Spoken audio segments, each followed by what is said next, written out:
Welcome to the Opie and Jimmy show. It has begun. I'm not even messing anymore.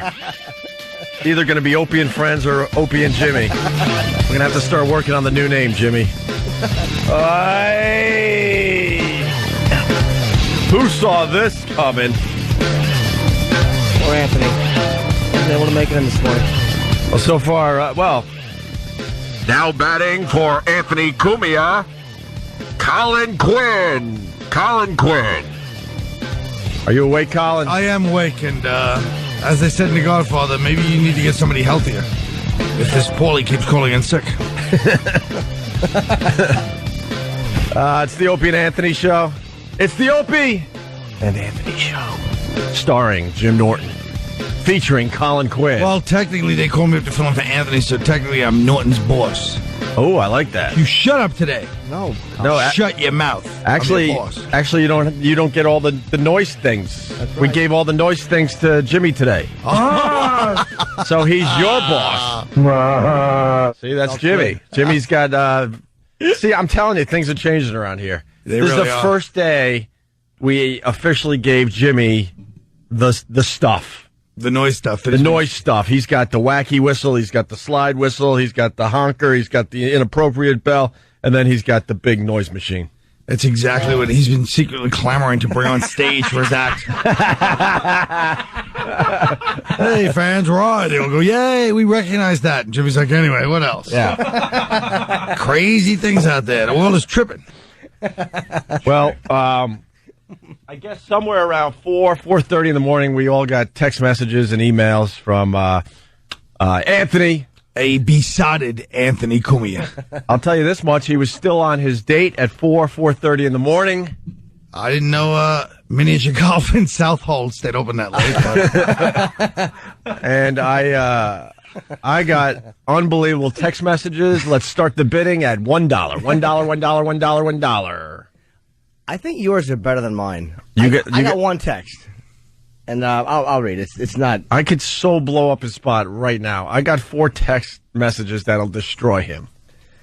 Right here, my friends. well, just the idea that fruit fly was texting you on his date, like he's Charlotte from Sex and the City. That in itself blows up his spot, in my opinion. Well, Oh my God, I can't believe it. let's just put it this way. OMG, Anthony.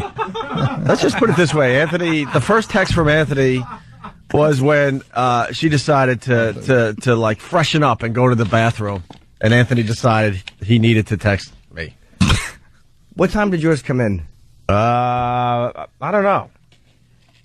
I got mine at 5:38 p.m.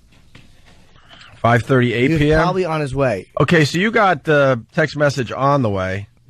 My first one came in at 8:59. Yeah, right around 9 o'clock. Mine was pretty innocent. It said, all I keep thinking about is all the awful scenarios Colin was bringing up. It's got No, did it really say that? Yeah, it's got me laughing. It's got him laughing exactly as he's living it. Yeah. Oh, you got a text from Jill? Yeah.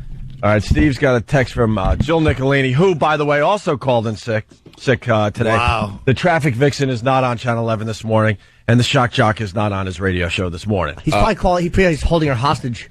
What happened? Jill called in, help me. And then She's in an Iron Maiden in the middle of his house. What do you got, Steve? Are we doing these things chronologically? Because mine's at 9:37 p.m. Or are we trying to patch all this together? Yeah. All right, Jimmy, what was yours?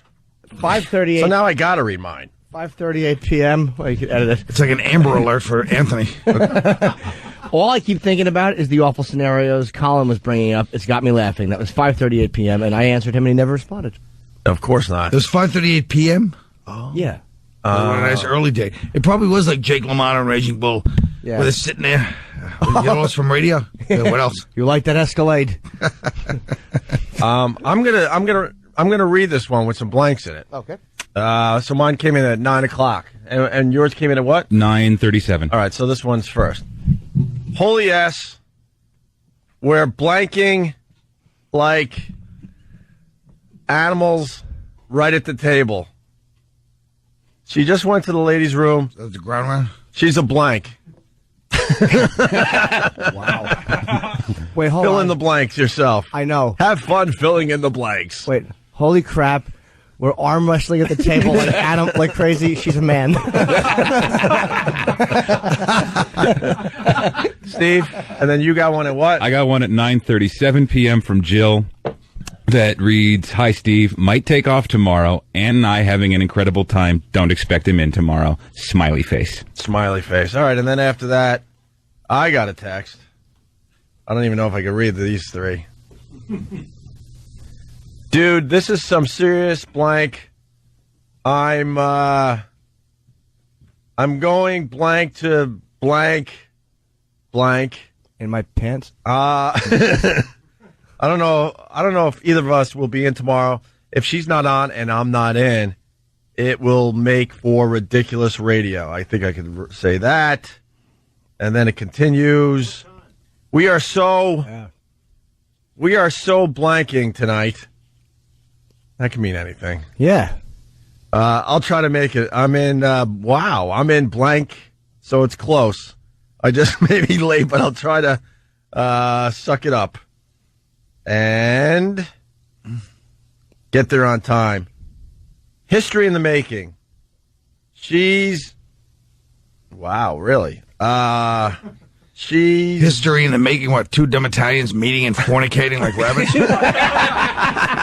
What an event. Mark this day in your calendar. I'm sure Anthony likes some of his privacy, so I cannot read the rest of that final text. At a later date, let's just put it that way. So, what? What time was that? It's a good question. The last one? I don't know, because there's at least 6 hours that we had no communication with Anthony. Oh, wow. At least 6. My last text came in at that he sent me at 10 o'clock. Maybe 11 o'clock, because I never changed my phone. Okay. So I think it's 11 o'clock, actually. So he possibly had a drink by then. You think? Possibly. You think Anthony could just go out and have a one glass of wine and a little steak and go home by 10, 11 o'clock? What do you got there, Steve? And I have one in addition to what you have in front of you. I have a 4:24 a.m. text message that says, "Not coming in. Jill says hi." Ooh. Boy, it's brazen. What do you think that means? No. They're insane. This is she's gonna ruin him. You know that, right? He's finished. He's so finished. For her, it's probably like one good, fun story. Like, he's in love. She's just using him as a dumb notch in her belt. Like, yeah. The voice guy from Opie and Anthony? Well, the father was rattling off all the guys she went out with yesterday, right? There was hockey players. There were what? Who was? Actors. Jill, her dad called in. Yeah. Oh, that was after you left. Nunzio Nicolini? Did you hear the dad phone call? No. Do we have the dad? We got to get all this stuff for Colin, because Colin was right in the middle of this yesterday. I was just talking about my daughter. Dude, his name is Anthony. Anthony? Oh, no, that's weird. No, listen to this. Jill's grandfather, Anthony. Jill's father, Anthony. Jill's brother, Anthony. Jill's nephew, Anthony. Now Jill's stalker, Anthony. And Jill's father called in. Yeah. And he likes to be called Speedo Man. He can't wait to go for a swim at Anthony's house when the pool is done. Oh. And what else did he say? Oh, he just started rattling off all the guys that Jill has gone out with. Not actual names, but what they do. Hockey players, actors, Wall Street guys, regular guys. Yeah, it's quite a list. Yeah, it was quite a list. Very You're right. impressive. I mean, they're all obviously guys that make money. She's hot. Yeah. She shouldn't date broke guys. She probably dates all like guys at theater acts that work at Vinny's Club. Well, you know what? No, this is That kind of big. It's probably like a scavenger hunt, and she just didn't have radio host. That was it. It's like a bachelorette party. Yeah. Just checking them off as I go. Let's say hi to Paul. Paul, what's up? Hey, good morning, guys. Good morning, Paul. I got a text from Anthony, too. It says, my blank accidentally went off. How do I clean up all this blank off the walls and floor? Nice. Thank you. Colin, you're killing it, Colin. How we doing? Man. I guess everyone's going to be calling with their text messages that they got from Anthony. is that a good one? God, Anthony couldn't keep it to himself. He's just texting like crazy every moment he got, every chance he got. Coke Logic came up with this overnight. This whole thing taking on a life of its own to the point now they're not even doing their jobs anymore. Yeah. Look at this thing on Channel 11 instead of Jill Nicolini today, because she called in sick as well. Coke Logic. What happens in Long Island. Anthony Cumia is a radio host who thought he had it all. Guns, whores, gay guys. It was insane. Until one day, Cupid stunned this shock jock with a message. I come with a message for Anthony. Oh, from Jill? She said she is A, single, and B, interested. Sent from a traffic girl. They call me Network and Nicolini. With giant cans. I'm recently single. Why can't I get them? I'm calling to ask if maybe Anthony wants to go out. Now Anthony's on cloud nine. My pal Anthony is deeply in love with Jill Nicolini. He's changing his ways. I've been hearing that you're having a hard time with children these days. And he's ready to betray his beliefs for a piece of ass. People know me off the air as really loving children. I have a soft spot for kids. Yeah, I love kids. The more the merrier. Anthony Cumia. Can I point out how great it is that this whole time Anthony was just trying to wrap it up before one of us wrecked it? Yeah. Jill Nicolini. Also debris spill. Lots of delays here. Taking out the left lane. Traffic is definitely going to linger longer. And Keith the cop is the jilted lover. Another disgruntled employee. All disgruntled. O&A Pictures presents What Happens in Long Island Stays in Long Island. Coming to a theater near you.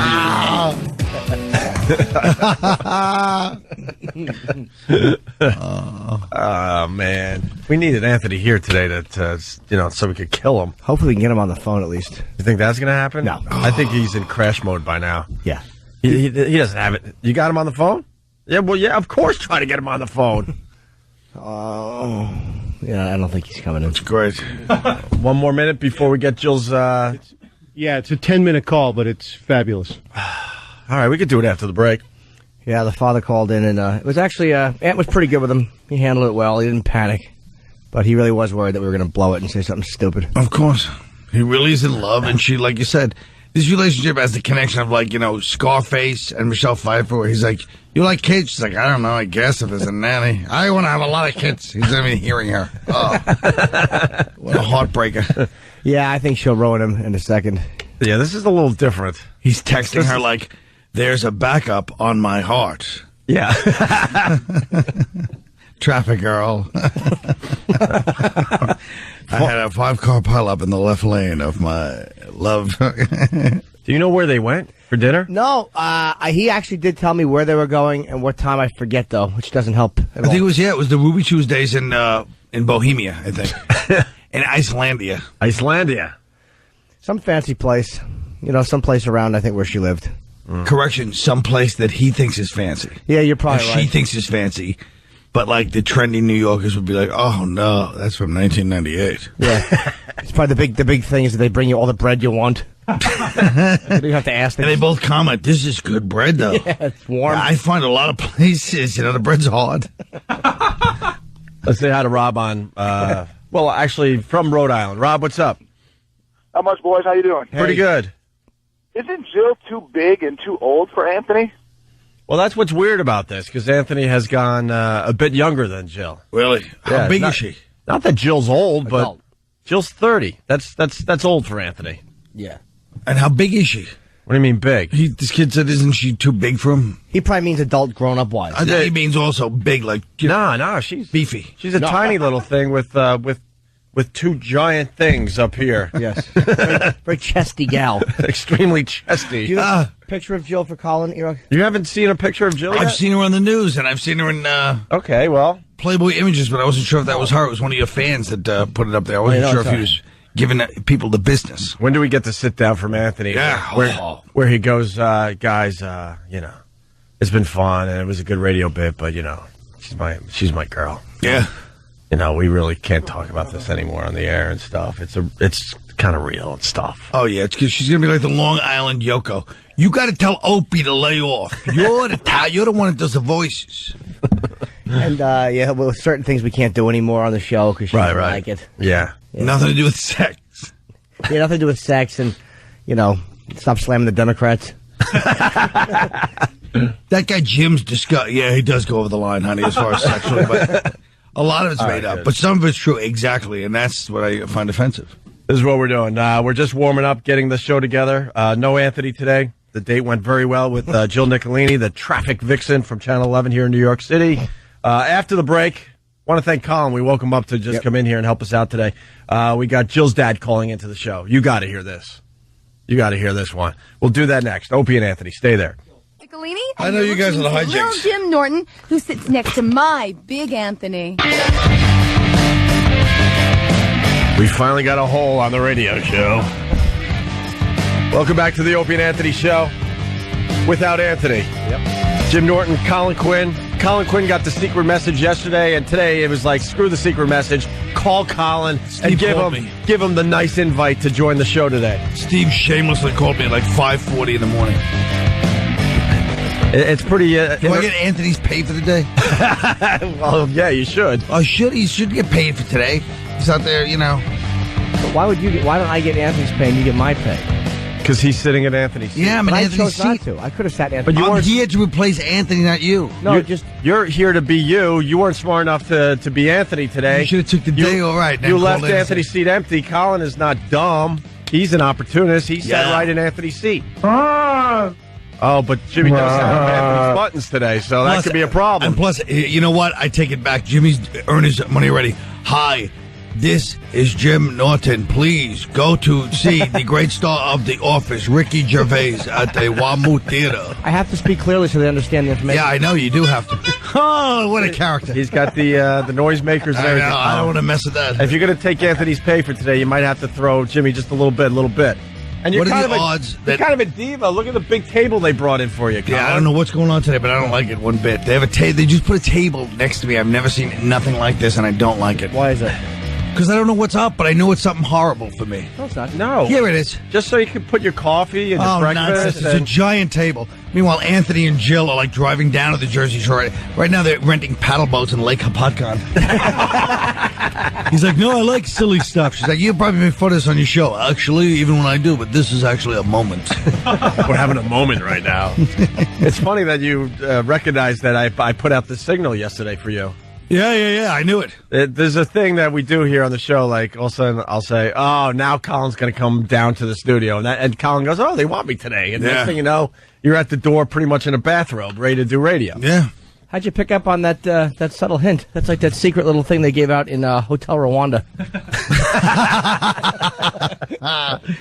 This cockroach has to come down today. Stephen S. from Bayshore writes, right about now, Keith, the cop is squeezing the fresh orange juice and preparing the 2 breakfast in bed trays for the 2 Chateau Cumia lovebirds. I'll bet you what happened was that she just went home early because she really was legitimately not feeling well, and Anthony just sat there and blacked out and started texting lies to everybody. I bet you right now he's asleep in his car in the parking lot of some dump.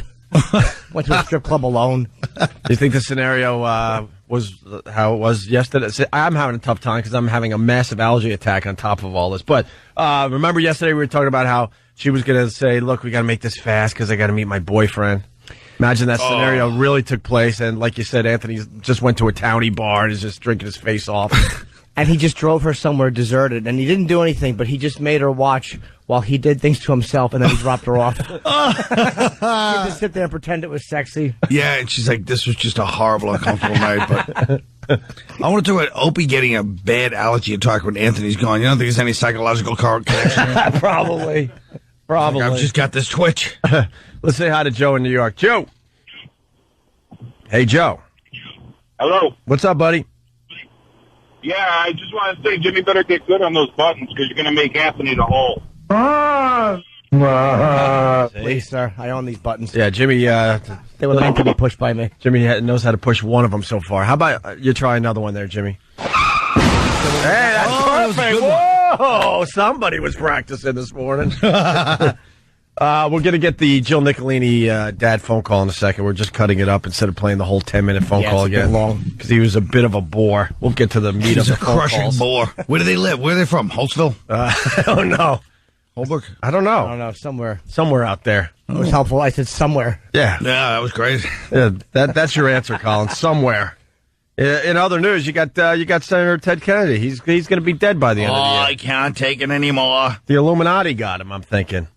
Oh, yeah. Coach Mike is like, you think the Clintons have something to do with this because, Ted Kennedy, endorsed Obama instead of instead of his old friend there, Hillary Clinton. Next thing you know, he's got an inoperable brain tumor. My dumb cousin Tim Gage from Central Islip, speaking Long Island, calls me yesterday. He goes, "The Kennedys are cursed." I go, "Yeah, the guy's 97 and he's having problems. They really are cursed." That's how the paper is working it today. It's like annoying. He's 76 years old. There's things happen to 76-year-olds all the time. He's blessed. He lived a pretty crazy life, but let's face it, he endorsed Obama over Hillary. Right. And remember what happened to Rudy? He got the cancer.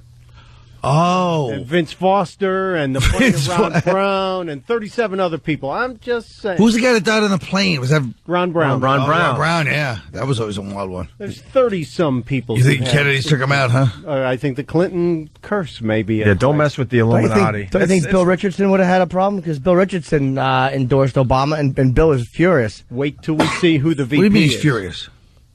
Oh, Bill was very... But they couldn't find him because Bill Richardson was outside Home Depot. He was waiting for to get picked up. Waiting to get picked up for his day. For vice president. He's out there like, "Hey, why don't you get me..." With all the other potential vice presidents. He's got his work boots on. He's ready to go. He's ready to take on the job. Yeah. Yeah, Ted Kennedy is in big trouble. And I think it's really cute that I think his wife, Vicky, said, I wish I had the... Vicky. Coffee, honey. Coffee! Where's the stupid What did his quote? wife Vicky... Some stupid baseball quote. Is his wife Vicky really? Yeah, his wife Vicky sent friends an email saying the family has been, and in quotes, pitched a real curveball, but this is only the first inning. Oh, well, he's going to be taken out of the game by the third inning. So he's like, why didn't somebody shut her up? Yeah, that's a very aggressive brain tumor. I'd say it's the bottom of the seventh, and it's 9-1. Yeah, it's how about I'd say it's the Subway Series, and he's the Yankees. What about Bill Richardson? I don't like his porno director's beard in the past 6 months. Have you noticed? Get like a 70s, like, "Hey, how you doing?" It's the new Bill. Creep. Cure is doubtful. Life expectancy is 1 to 2 years. Well, I hope he's not listening to this show. Cure is doubtful. He's like, I guess, doctor. Yeah. Well, spare me the doctor visit. Well, Ted actually was not very receptive to the news. It's not a tumor. Oh, well, it is there. Look at Jimmy working the button. Jimmy, Jimmy really is. Jimmy's perfect. Jimmy's a master. Don't mess it up, Jimmy. Yeah. You're perfect right now with the buttons. Well, he got rid of the cancer at first, but the cancer said, "I'll be back." Oh, you are good. Oh, wow. Look at that. I like those because they're not played out. They're like retro. Yeah. Yeah. I wish I had the buttons, though. To be honest with you, I'm a little off on the buttons because I have to push them with my left hand. Do you have any Ricky Gervais quotes in there? What's that? Nothing. All right. Oh, he's still perfect. Jimmy's still perfect with the buttons. I guess I bombed with that one. Radiation and chemo are planned, but no surgery. So this is not good That's an aggressive tumor. for Senator Kennedy. Yeah, Won't see him no more. he's been doing what 46 years of that Senate thing. Yeah. He's known to drink a little bit. Right. Yeah, you're right. He did live a nice long life. The way he drank and probably drove all over the place and just kept getting reelected. Well, we got the Jill phone call. Jill's father, Nunzio Nicolini. His name's Anthony Nicolini. Speedo. So Anthony's not here because the big date happened last night with the traffic vixen, Jill Nicolini, Channel 11. She's not in either. They're both they both called in sick yesterday, preparing for the date. Jill's father called into the show, and Colin, I think you're going to really enjoy this. It's Jill Nicolini's father. I just got nervous, and I'm not even dating this. It's Mr. Nicolini. Be respectful, everybody. Mr. Nicolini, how are you, sir? How are you? Who is this? Opie. Opie, how are you? You can call me Mr. Nick. You can call me. Mr. Nick. So, how are you, sir? Yeah. I'm okay. And I hear you want to take my daughter out on a date. Well, yeah, you know, I figured just a nice dinner and some great conversation. She's a very fun girl, very funny, very pretty, of course. Cool. And yeah, like to go out and just hang out for the night. Yeah, I wanted to talk this over with you a little bit. I heard you were a little obsessed with her boobs. Is that correct? Actually, no. The rest. Last year you were talking about them and stuff, and I got a little annoyed and. I was going to come to Huntington and say hello, but my daughter says, "No, Dad, it's all fun. It's all fun." Mr. Nick, yes, sir. What you've heard was this probably Jimmy and Opie. Don't blame me. I'm gay. You see how he sold us out just like that?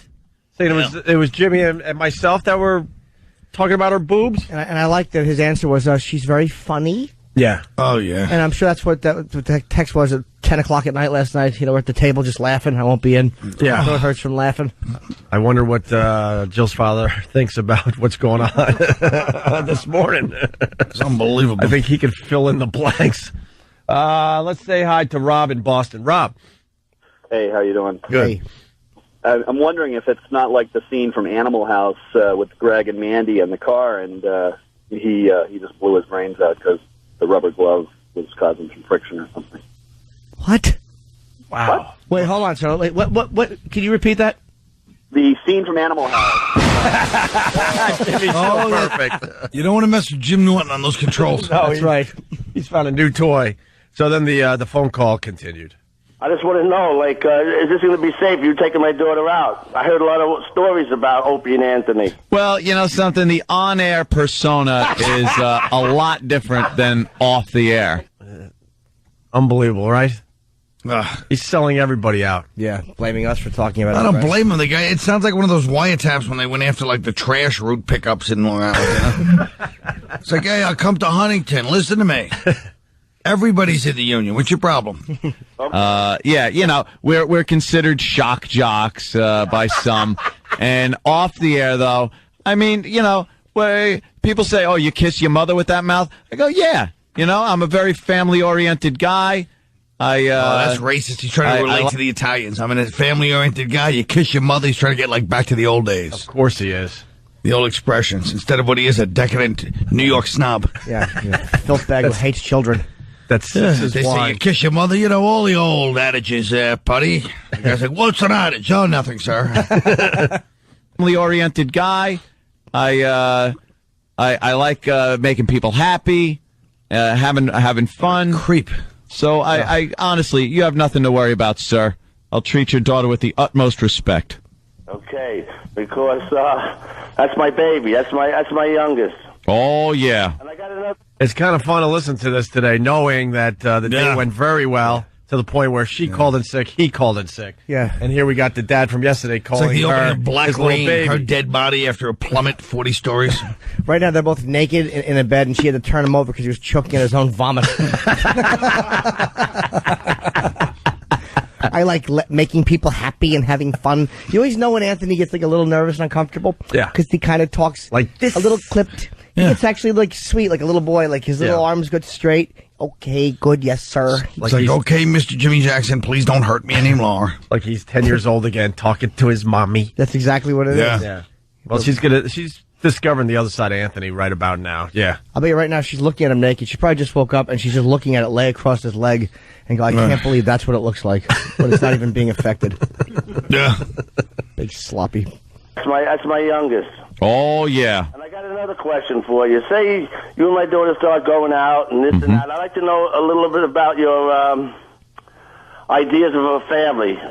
If you like a family, like you said you do, but I'm talking about your own family. Oh yeah. Well, it's been a dream of mine. I just want my first grandchild. I'm looking to have more grandchildren with my other kids. And Sure. what do you think of? I'm just saying to you. What are you thinking of?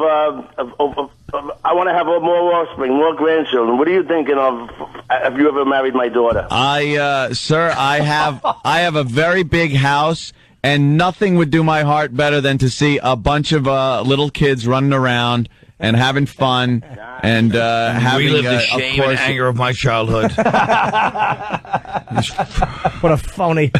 He's like, sir, I'm from Ronkonkoma, from a family of Italians that look like North Africans. We were brutalized emotionally and physically.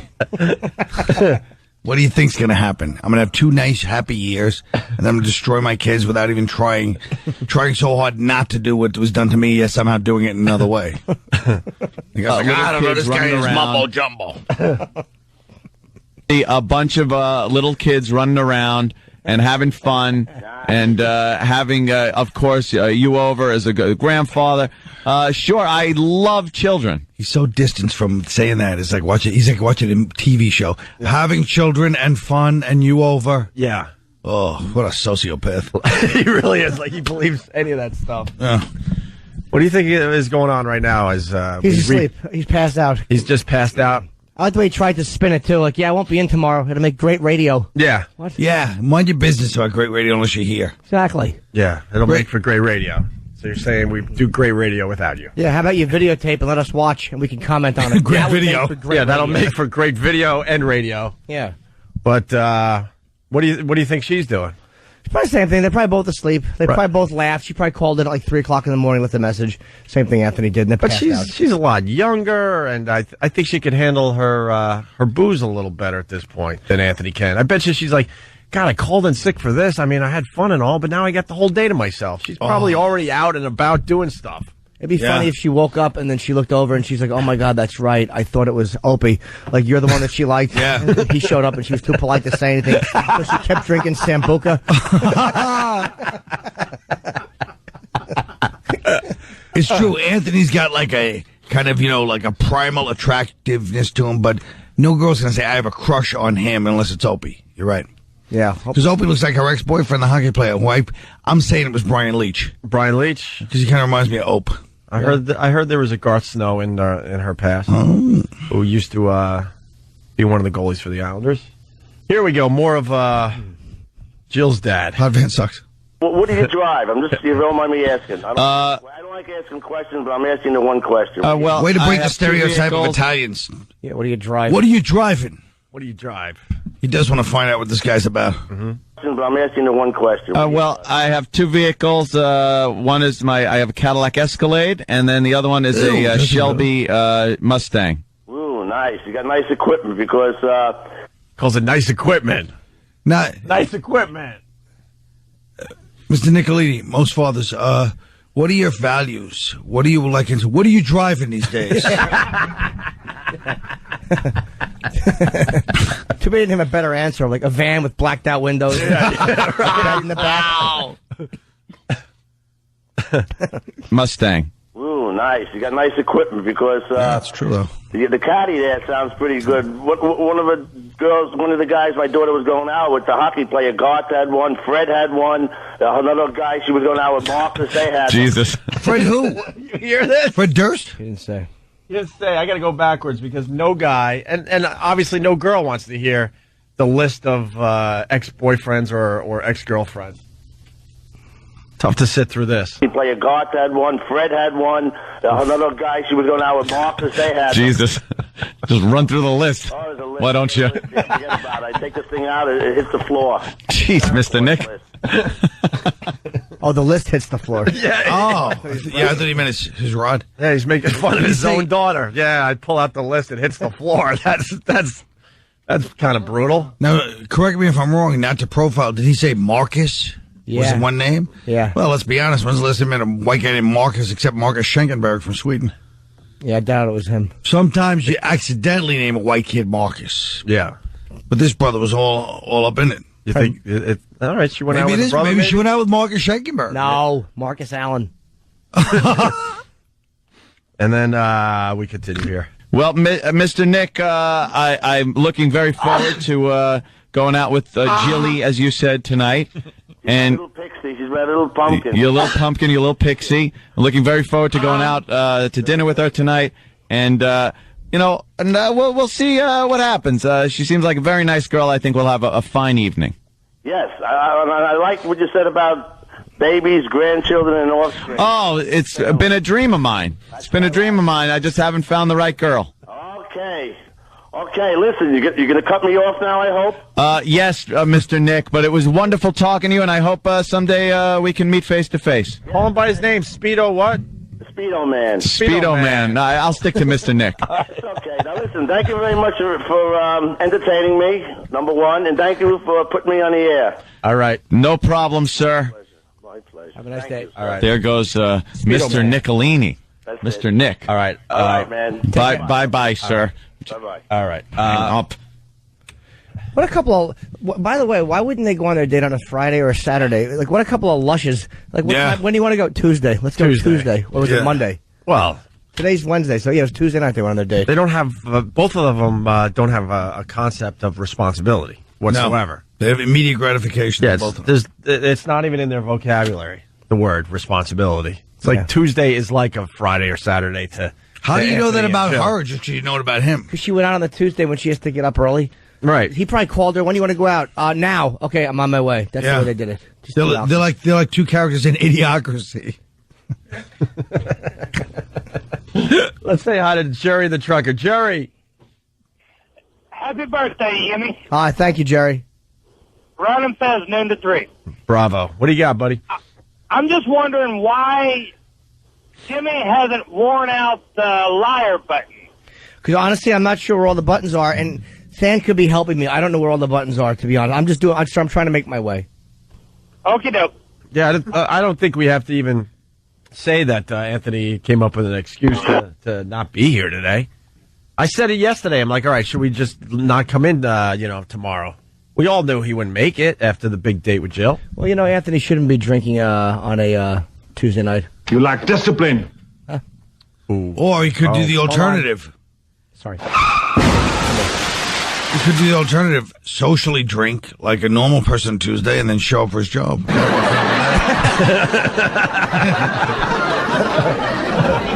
Let's go to Tony in Brooklyn. Have we tried calling Anthony? I think we've tried, but nothing, right? Voicemail. Well, do you think this is from their date? We had a little bit of audio from their date last night. All right. Try the wine. All right, you're back, Jimmy. Thank you. Tony, Brooklyn, what do you got? Fast forward a couple of years, and you're going to see Anthony like Dice, the end of Casual Sex, where he's got a puppy for the girls, everything like that. Yeah. Right. Punching out. All right. Ant's going to have to deal with, like, little kids, little doggies. Yeah. He doesn't know what he's getting himself into. Let's go to Jimmy on Long Island. Jimmy. Yeah, what you don't know is I got to be really quiet because I'm outside the hotel. Right now, Anthony is inside the hotel in a bunny suit with the ass ripped out going, why? It was only supposed to be a bit. It's a linger longer, Colin. Linger longer. One of our little scenarios we like to, talk about from time to time. The guy who decides, like, he's had the perfect life, but decides to get a hooker on the road, like a business guy, gets the hooker. He's in some weird bunny costume, and it goes horribly wrong, and the hooker's dead, and now he has to get rid of the body. Oh. Clean the blood out of the bunny suit and bring it back. Yeah, it's a whole thing. But I thought the phone's vibrating on the dresser in the hotel room. He knows it's his wife. Talk about his son's Little League game or something. He was only going to do it once, one time only. But don't we kind of feel like that's what's happening with Jill? Like she can't believe she's got this smitten psychopath next to her. Yeah, she was probably just meant to be a goof. Like her friends dared her to do it. She's like, yeah, I'll go out. Why not? They got a load. What do you think? It's a John Hughes movie. It was a bet, Anthony. A lousy bet. According to Anthony, she might be a little smitten. What is Anthony exactly? He can't see. He can't see. Like she's just knows how to work this. No, she's just shaking, and she's like, oh, she's got that forced smile on her face. Her eyes are getting a darting look of like a trapped rat, like, oh boy, another one bites the dust. He's yapping. Remember we talked about last night? She's like, yeah, no. It's like us. She's like a Regis and Kelly kind of thing where we have our own show eventually. I really hope that the You night do traffic. Hope it ended up in a hotel with him just like laying there, kind of humiliated, making excuses. I guess I drank too much. She's like, it's all right. Then he goes, no, really. She goes, I said it's all right. I should just go home. And he's like, nah, I don't feel right to drive. And she just kind of fell asleep, and he just sat there and punched it. Oh. All right. Colin Quinn in for Anthony. Jimmy working Anthony's buttons, though, today. And very well. Yeah? Good evening. Well, good evening to you. Let's say hi to Candace from Michigan before we take a break here. Candace. Yeah, I had some speculation on why Anthony and Jill went out last night. Okay. Jill told him she was ovulating. Yeah, Couldn't probably. wait any longer. Yeah, I think Jill's dad is going to get some good news in a couple weeks here. He's not wasting any time. Oh, ovulating means you can't get pregnant. Oh, yeah. All right, that's all. Yeah, that was probably her thing. She probably had it all figured out. That's why they didn't go out right away. Really? She had her little chart that she had to look at. So instead of popping over to the Columbia School of Medicine, she decided her offspring would be Anthony, a beat-up air conditioning repairman. Got money, though. Who made good. She wants her spawn to be, to be handy. with something with 5,000 BTUs. we go to break with that? Opie and Anthony. Hi, this is Jill Nicolini, and you're listening to Opie and the future father of my children, Anthony. Hi, it's Jill Nicolini, and you're listening to the Jill and Anthony Show. He's talking about. Oh, my God. The power couple's rubbing it in my face now. Who? The Jill and Anthony power couple. You're checking out the Opie and Friends show. We do have David Tell coming in, too, I think. Any moment, actually. Yeah. He's going to be doing the new Gong Show on Comedy Central. Yep. And he's going to be at Vinny's Club in New Brunswick, New Jersey. When? Next weekend, I guess, right? And 31st. Is Memorial Day this weekend or next weekend? This weekend. Oh, okay. Look at us. This weekend. This weekend. All right, so, yeah, Dave will be there. He's a great comic. If it's not sold out, just call for tickets. 732-545-4242. Ted Kennedy, inoperable brain tumor. And a lot of sadness out there. Robert Byrd, he's like the oldest dude down there, right? He's 93. He's the KKK guy, the ex-KKK guy who is endorsing Obama. We were just talking about him yesterday. Well, he's just very distraught over the Ted Kennedy news, and we got a quick clip. Is he a Democrat or Republican? Democrat. Wow, boy, did he really break camp. You know, went to the Democratic Party, likes Obama and Kennedy. I mean, what did the Klan do to piss him off? I don't know. This is what he had to say yesterday. Ted, my dear friend, I love you. Dude, I love you. My dear friend. Actually, he's crying because they just showed him a picture of Seal and Heidi Klum. Colin Quinn. And my dear friend. Yeah, that's a little... I love you. Old people tend to just kind of lose all sense of shame and what's appropriate. Sure. You know, it's like, get a hold of yourself, will you? As opposed to the decorum to which we conduct ourselves. Well, we don't weep openly. Shame. He goes, what's appropriate, what's shame? Do you know the things, the vileness we put out into society? Don't act like old people, the only ones with no sense of shame. All right, well, give me an example. Monster Rain. That's not vile. That was cute. Kind of sexy. No, I didn't mean the actual content. I meant, oh, damn it. We just woke up Jill's dad. Oh, no. Jill's dad will be calling the show within 15 or 20 minutes. We're going to give him the news that it looks like Jill never went home last night. Or actually, I'm thinking Aunt never went home last night. I think she's the leader in that. She didn't need to see the Luftwaffe, wall paintings on the first date. We got a phone call from Anthony. Anthony went out with the lovely Jill Nicolini last night, and he called in sick, and Jill called in sick, and this is the only thing we got from Anthony so far. Hi, Steve. I'm really sick. I'm not going to be able to make it in today. I don't know if, Hope wants to do the show with Jimmy, but I'm really ill. I don't think I'm going to make it in. Give me a call if you have any questions, but I don't know. If they want to do the show, that's okay. If not, they're on a best of, but I'm really sick. I think I got a 24-hour bug. What? Yeah, I'm throwing up. Yeah, I'm throwing up and stuff. That's good. So I don't think I'm going to make it in. All right. Bye. Was that really him today? Yeah. He sounded like a flaming homosexual. He did, right? I was going to say that. Yeah. I didn't want to blow up his spot, but... Wow. What is she doing to him? Yeah, something what's his name in The Sopranos? Yeah. I'm really sick. Did you hear her coaching him in the background? Yeah. I heard a voice in the background. And I feel terrible. I can't come in. Yeah. I like the fact that he tries to act like he cares. I mean, if they want to put on best of, you're not the program director. Just shut up and admit you're not in. Yeah. If they want to put on best of, or do the show without me. Yeah. Oh. Stop giving the obvious options. Yeah. He listed the only two things we could do.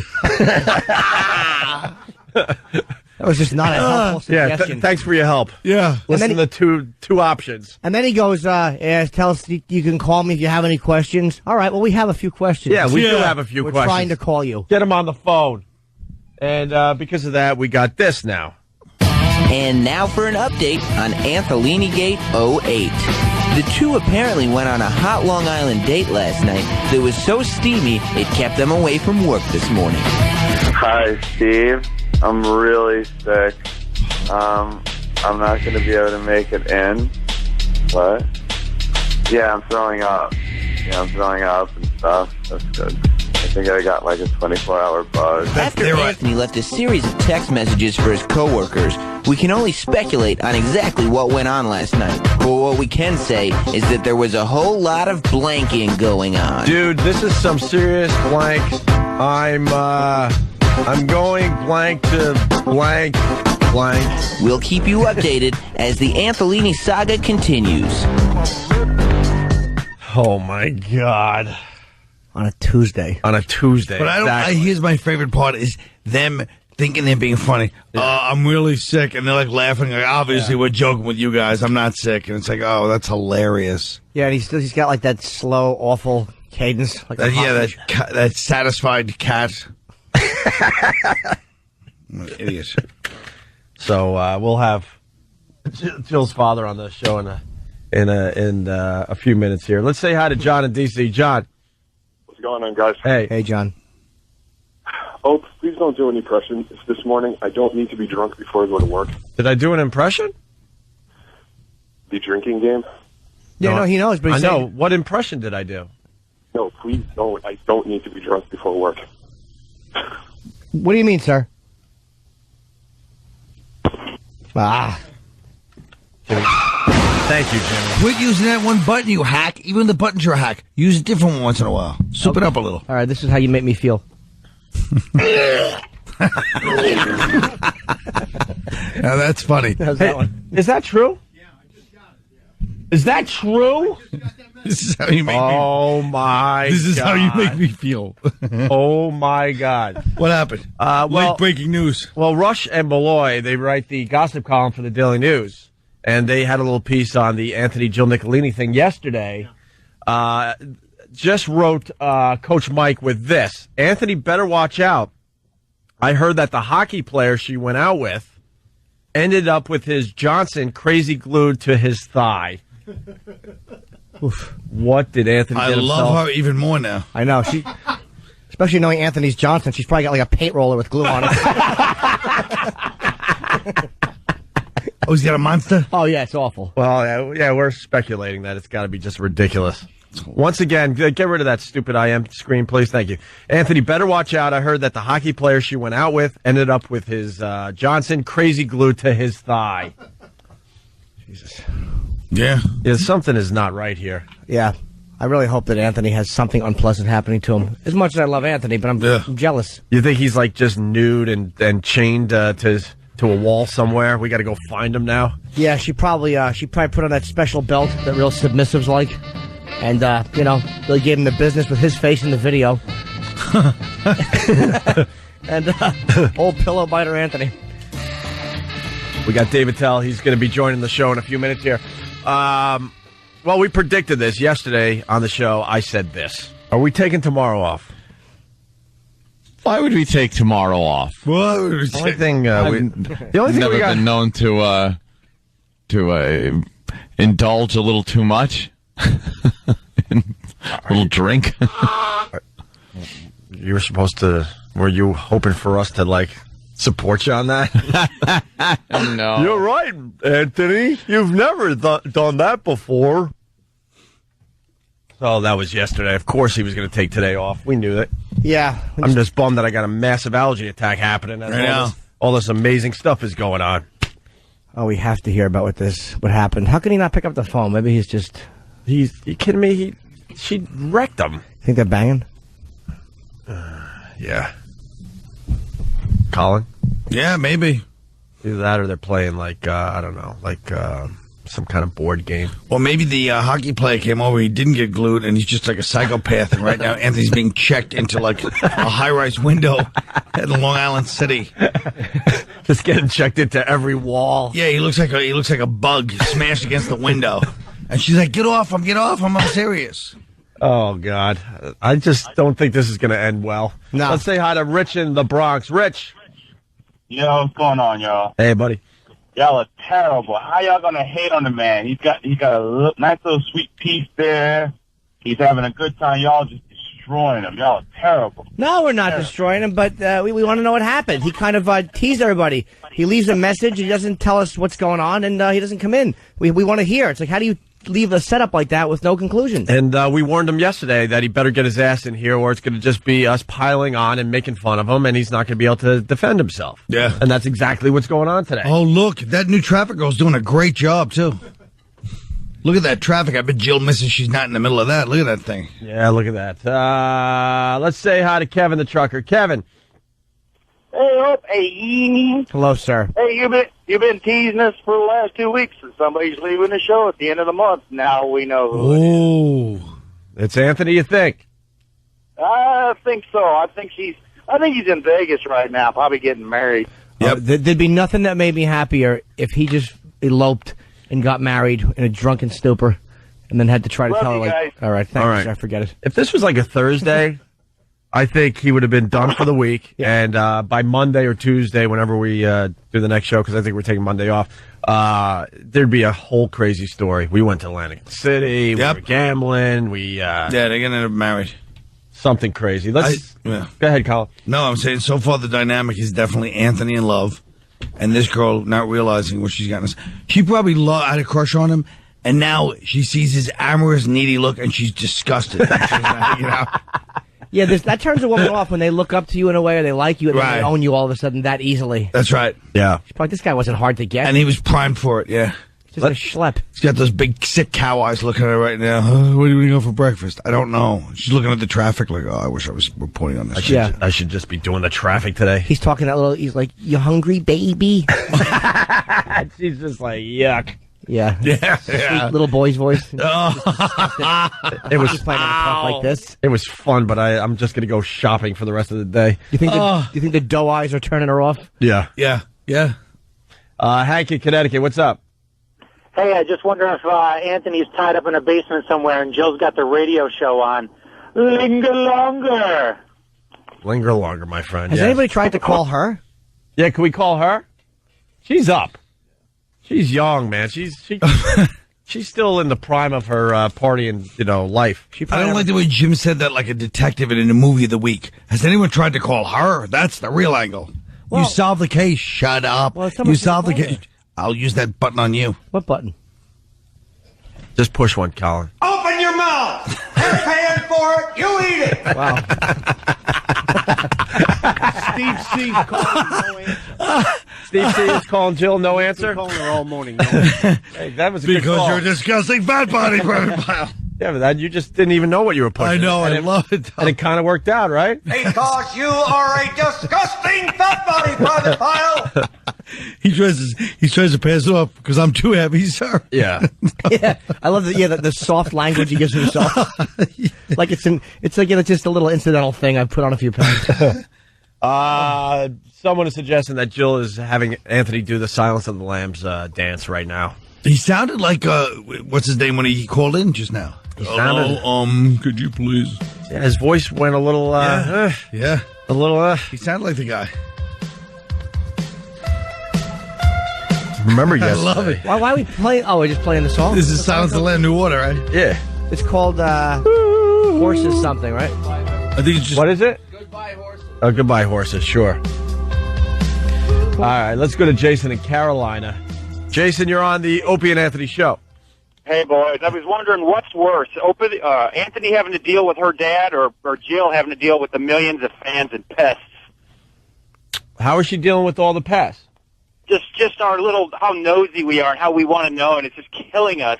It's sad. It's sad. Someone said it. I mean, we all feel like we're dating Jill Nicolini. So, Anthony owes us. He owes us some information now. Yeah, it was killing me. I had to know. And I got 4 text messages. I read them this morning, but I had to put a lot of blanks in there. I think the suffocation she feels is not based on the pests yet. It's just on Anthony and his lovesick look. She's probably laying in bed. She's probably wide awake, looking at the ceiling, looking at his dumb arm across her chest, and just wanting him to be gone. Like he probably likes to cuddle when he sleeps, and she just wants to be untouched and left alone. Oh, God, what is going on right He's now? waking up with morning breath, probably trying to do, come here, baby. You hungry, baby? He's like, ugh, no. Jill's voicemail is full. Can't leave any more messages. Oh, that's great. Oh, yeah. Something bad happened last night. She left. He took it out. She freaked out and left, and he kept calling her And to calling apologize. her. And calling her. She promised she'd call. I promised I'll call. And friends like, you didn't call back, please call. Now we're starting to get worried. You know, doorman, she's not in. Something really bad happened. Yeah. Remember yesterday, the McGregors? Yes. Do we have the original McGregors audio? Basically, some video clip about what? Teaching the kids what pedos are all about there, Jimmy? It was a PSA. I know. I was here yesterday, stupid. Well, we'll explain to the audience, not you, dumbbell. What is that private pile? Sir, jelly donuts, sir! Colin I'm pushing more sorry I buttons. did that. Yeah. I'm embarrassed that I did that. Now Jimmy fights you back with that button. See what's going on here? Yeah, There's like a button war going on. Colin's reaching over and just randomly pushing buttons, and Jimmy's responding. Yeah, well, try another one there, Colin. Go ahead. Just randomly push one. Don't even look. Push. Oh, come on. Puss. I made an ass of myself. Open your mouth. They're paying for it. You eat it. You Still the pushed best. that one already. But that's the best one. I didn't push it on purpose. I'm upside down. Jared, Connecticut. All said. Yeah. I didn't realize you were upside down. Jared. Hey. The question isn't if they did it. The question is, does Anthony have the stamina, and how many times did they do it? Hopefully once, and it was over in about, I'd say 15 seconds or less. I think they did it. I think she enjoyed it last night, but then this morning he's like, how about a little morning thing? She's like, oh, I can't believe this is my pattern. I talk about this with my friends. I get some guy involved, and the minute he likes me, I'm disgusted by him, and I want him out. I think she's at that stage. I think Anthony was proud of himself because he went maybe 3 or 4 times. Yeah. And she said, oh, that's adorable. That's cute. Like, you know, she was expecting a lot more than that. I think Jimmy really hit the nail on the head. She was expecting Opie. I mean, let's face it, Mick Foley is the, right? He's the one that put them together. Yeah. You know, he may give the wrong message. Yeah, well, she talked and she asked for Anthony, but she probably doesn't listen to the show much. She probably heard it a couple of times, and her friends always, you know, say, oh, Opie's cute, or Anthony's whatever. Yeah, she mixed them up in her head. Yeah. Let's say hi to Mark. And then he walked in, and she was like, who is this? Come on. Casablanca white slavery ringleader. Let's say hi to Mark in New York. Mark. Hey, Mark. Hey, guys. Hey. Anthony, if you can hear me, please don't wash your fingers until you get back to the show. Oh, boy. Oh, boy. When does this stop being a bit? I don't think that. It's either going to be Jill's father, like, gives us the, quote, warning. Right. Or Aunt goes, dude, this is really becoming something real, so we're going to have to somehow figure out how to get out of this. I just like the fact he says, Anthony, if you're listening, like Anthony is a little too ill to make it in, but he's awake and concerned with the radio show and listening and jotting down suggestions maybe for tomorrow. Things we can talk about. Yeah. Well, he was concerned. Hey, if you guys need to do a best of. Yeah. Or you can go in and do the show yourself. Can we? Thanks, Anthony. What a creep. McGregor. So I got to play a couple of these clips again because a new bit has begun. We got a production piece called Meet the Max. Oh. All right. So just quickly, here's the McGregors. It's hard to talk about, but, well, here it goes. See, my mom works, so Mom used to pay Mrs. McGregor to keep me at her house after school. There was a bunch of kids like me at her house every day. It was a neat place because Mrs. McGregor always had treats and stuff for us kids, and sometimes Mr. McGregor would come home early. We all liked him. We called him Mr. Mac, and sometimes he'd pick one special boy and take him out to his workshop. I've got a special job for you today. Won't that be fun? Mrs. McGregor just bugs me every time I hear her. Ooh, won't that be fun? My favorite is the reaction of the kids when Mr. McGregor shows up. You'd think like a superhero just walked in the room, and apparently he's been just sexually abusing everybody in the neighborhood, and yet they can't get enough of Mr. McGregor when he shows up. Instead of like a collective, like, oh. Like, oh, no, why does Mommy have to work? Yeah, they're all happy. And in the background, he's like, hey, kids. They all gather around. Like, He'd take me to his workshop in the garage and teach me woodworking. Sawing, hammering, and stuff. Oh, we didn't have I like getting work from the other kids, you know. And Mr. Mack called me his #1 helper. Slow and steady. That's the way, Jake. I'd work hard and get hot. Sometimes I'd take my shirt off. Let's take your shirt off. Mr. Mack said, that's what a man does when he's working hard. Yeah, we'll get you cleaned up. Yeah, Mr. Mack is a creep. So far, everything he said is true, though. You do take your shirt off when a man works hard. Yeah, no one said Mr. Mack doesn't make valid points. Yeah, but it's a bit on the creepy side. What are the odds that Jill is stuck in someone's workshop right now? That's it. Take your shirt off, Jill. With an original copy of the Versailles Agreement staring at her from the ceiling. And she's handcuffed with a pair of, like, World War I German army handcuffs. Baby. That's better. One day I was painting this birdhouse I helped build. Yep, that's really shaping up. Thanks. Here, let me help. Now, you missed a spot right up there. Oh, no! Mr. McGregor spilled paint on me. I mean, really spilled paint. All over me and my clothes. Just take off your clothes. Go on, take them off. I'll help you clean up. This is leading to something, don't worry, because we played these clips yesterday. Ugh. Creepy, right? Yeah, it's hard to see if he's being creepy or helpful.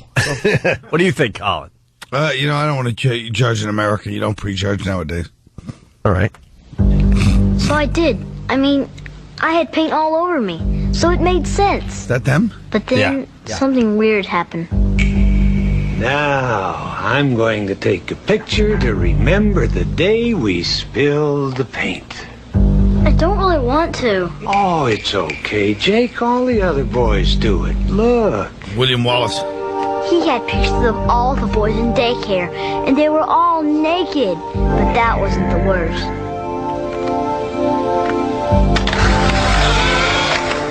There, now I'll help you clean up. Huh? What's with that I heard haircut? Which one? The Kid's boy? haircut, yeah. Horrendous. Well, that's good. You're picking up the important part of the video. He looks like K.D. Lang. And then finally. There, that feels good, doesn't it? It didn't feel good. It felt gross. I always thought I know what to do in a tough spot, but when it was happening, well, I didn't do anything. Is that Hal Holbrook? You know, Bud, I tried to act like man looks into the abyss when he sees staring back at him. What happened to me? The pictures, the touching, he was wrong. It was not my fault. It's called sexual abuse. I don't know where you get your information, son, but I don't like it. So we've been having fun with that audio. As another sneeze comes on here. We put this together. Meet the Max. So we're trying to take that audio. This is the first one so far. And make something else out of it there, Colin. Okay? Coming up next on an all-new Meet the McGregors. Mr. Mack invites over Robbie from next door to build a birdhouse. I've got a special job for you today. Oh, and steady. That's the way. But Mr. Mack has been drinking bourbon all afternoon and has a few other ideas. Now, you missed a spot right up there. That silly drunk spills paint all over young Robbie. Guess who doesn't have a change of clothes? Just take off your clothes. I'll help you clean up.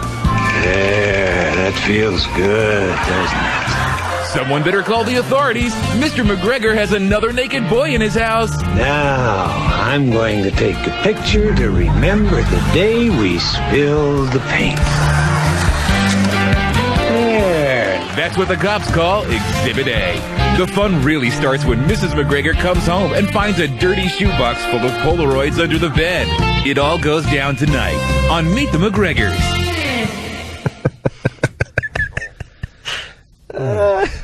Steve couldn't have been happier. Oh, no kidding. That's what's creepy about that, too. Steve, you had fun making that, right? Yeah? Are you calling Anthony and Jill, and where are we at with this whole thing? Well, you heard that Jill's mailbox is full on her phone, correct? Yeah. Right. All right, well... Yeah, we heard it on the show that you work on. Yeah. Oh. Forgive me for just clarifying something. I will never do it again, Colin. I almost missed what seat you were in. I've been calling both of them dozens of times, sending dozens of text messages. They're out cold. You think they're just passed out at this point? Yeah. Did you call Anthony's home number? Do you have it? Did you call the Chelsea Hotel? I think they're in a Sid and Nancy state. No, Anthony! Yeah, no one will notice your ear is missing. Just brush your hair over it. Well, the last message we got was what, 4:30 in the morning? 4:20 something in the morning. 4:20. So they probably stayed up another hour. Probably right when Ecstasy of Gold was starting our radio show, they passed out. Wait a minute. You don't think that Anthony woke up to come in and then realized he had a 24-hour bug? Yeah, I guess not. I think that's what happened. I think that they probably went to bed early, and maybe 10 o'clock, and they woke up at 4, and Aunt goes, I'm not feeling too well. She said, well, you better call in. And maybe she has it too, and then went home. Oh, and right now he's like, let's get married at the Taj. Yeah. And they're driving down AC. And she's sobering up and realizing, oh, God, I just want to be at work. Away from this obsessed creep. He's prattling on. Actually, the Jersey Shore is the New Hamptons. Let's say hi to somebody in Texas. What's up, buddy? Hi, this is Mark. Hey, Mark, how are you? Hey, I know what happened. Anthony moaned her all night long and stuff, and in the morning when she woke up, he was staring right at her, and he said, I love you. And she said, all right, then. And now he's like 10 years old, crying, with spitballs falling out of his mouth. Mm-hmm. I think that's what happened. What'd you say? I think he told her, I love you. Yes. I heard Ralph. Obviously, it's time to take a break. We love you long time. Yeah. There's David Tell here, too, man. David Tell will be joining the show next. Jill's dad will be on next segment. It's the Opie and Anthony Show. Hi, this is Jill Nicolini, one half of Antolini. Anthony, is it okay if we have our first kid in Ethiopia, the next in Haiti, maybe the Philippines, Malaysia, and maybe the last in France? Opie and Anthony. Infamous DJs. Opie and Anthony. This is Jill Nicolini, and you're listening to Opie and the man who makes me hot. I love you, Anthony. Dave, that's a low blow. You know I was really trying to get that We're back with the Opie and Anthony Show. It's a cluster app today, but that's okay. We got Colin Quinn sitting in for Anthony. Yeah, where's Anthony? What happened? Hi-oh. David Tell asking where Anthony is. Well, Anthony went out with Jill Nicolini. Do you watch Channel 11 here in New York? Who doesn't? The traffic vixen with the big boobies. All right, yeah. He's a hotter. Mick Foley came in with a message from Jill. Brother. Only a few days ago, saying that Jill was single and interested in Anthony. Mm-hmm. It quickly developed, and they went out on a date last night. Right. And look at that picture, Dave. See it? I know, yeah, wow. And Jill called in sick, and so did Anthony. Well, that's the magic of Fleet Week. Maybe they're a little upset over Ted Kennedy's condition. Dave, you don't want to go there. Saying a novena or whatnot. We have Jill's father. I don't realize. So they just, where did they meet? At the upfront radio thingy? At the radio-ease? They just... Wow.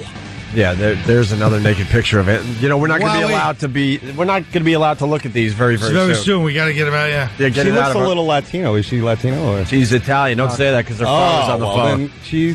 She's a proud Italian. Her father's a real old school Gindaloon too. Believe me, he was on yesterday. Very old school. Well, that explains it. She's shaving. Yeah, yeah. He's helping her wax it. Travis, what happened? He hung up the phone. Oh no! Did we say something? No, he's a great guy. Where's he would rather talk to her first before he goes on the air, and he can't get in touch with her. He spoke to her at 3:20 this morning. Okay. Wow. And he pretty much knows just as much as you guys know. But he would rather talk to her before he gives what he says. In translation, that means he's got the Louisville Slugger. He's looking for Anthony right now. Translation, she writes his lines for him. Oh, yeah. That's what translation, Iron Man rocks. Am I right? Hate to change the subject. Come on, Dave. Where are my nerds? Come on, let's go. Dave, you hit it the nail on the head. Maybe that's what they did. They went to see a late-night Iron Man screening. Sure. They're talking about it. David. Yeah? I went to see Forgetting Sarah Marshall. You did? I heard that's the new Juno. I like that smart comedy, too. We have a plug from Coach Mike, Stunt Brain. He's sitting over there. We're going to do a gas promotion. Yeah. Exactly. That's the reaction I was hoping for. What is it? We're going to give away free gas tomorrow. Like radio stations, like Hillary Clinton. Look how sad Jim is. He's like, finally, this is my chance. I'm bumped up. Colin comes in and steals it all. Yeah, and I'm his boss today. Can you believe it? Understand me? What has to happen for Jim to be the second guy? I don't want to sit over there. God has to drop everything else. No, Dave, you're afraid of success. I like where I'm sitting. I like the angle. I look at Opie this way. It's too weird for me to sit in another seat. See, he blew it, Dave, because we invited Colin in. Right. Colin, he's an opportunist. He ran right for Anthony's Well, yeah. seat. Yeah, I'm real Jimmy opportunist. just went to his own seat. That's the problem. So officially now, Colin is Plus, I can do Jimmy's impressions boss and he today. can't. Well, I'm always guessing. So, Colin, you were booked? No, they just call me up to 5:30. Well, yeah, that's what I figured. Like a old Law and Order. We need you. Come in. Yeah. She's like, honey, I gotta go, baby. Honey, I gotta go. Colin lives very close, so we just put out the signal and he comes running over. Well, He hasn't even showered or well, yes, I brushed did. his Came right from the I gym. showered. Did you really? Of course.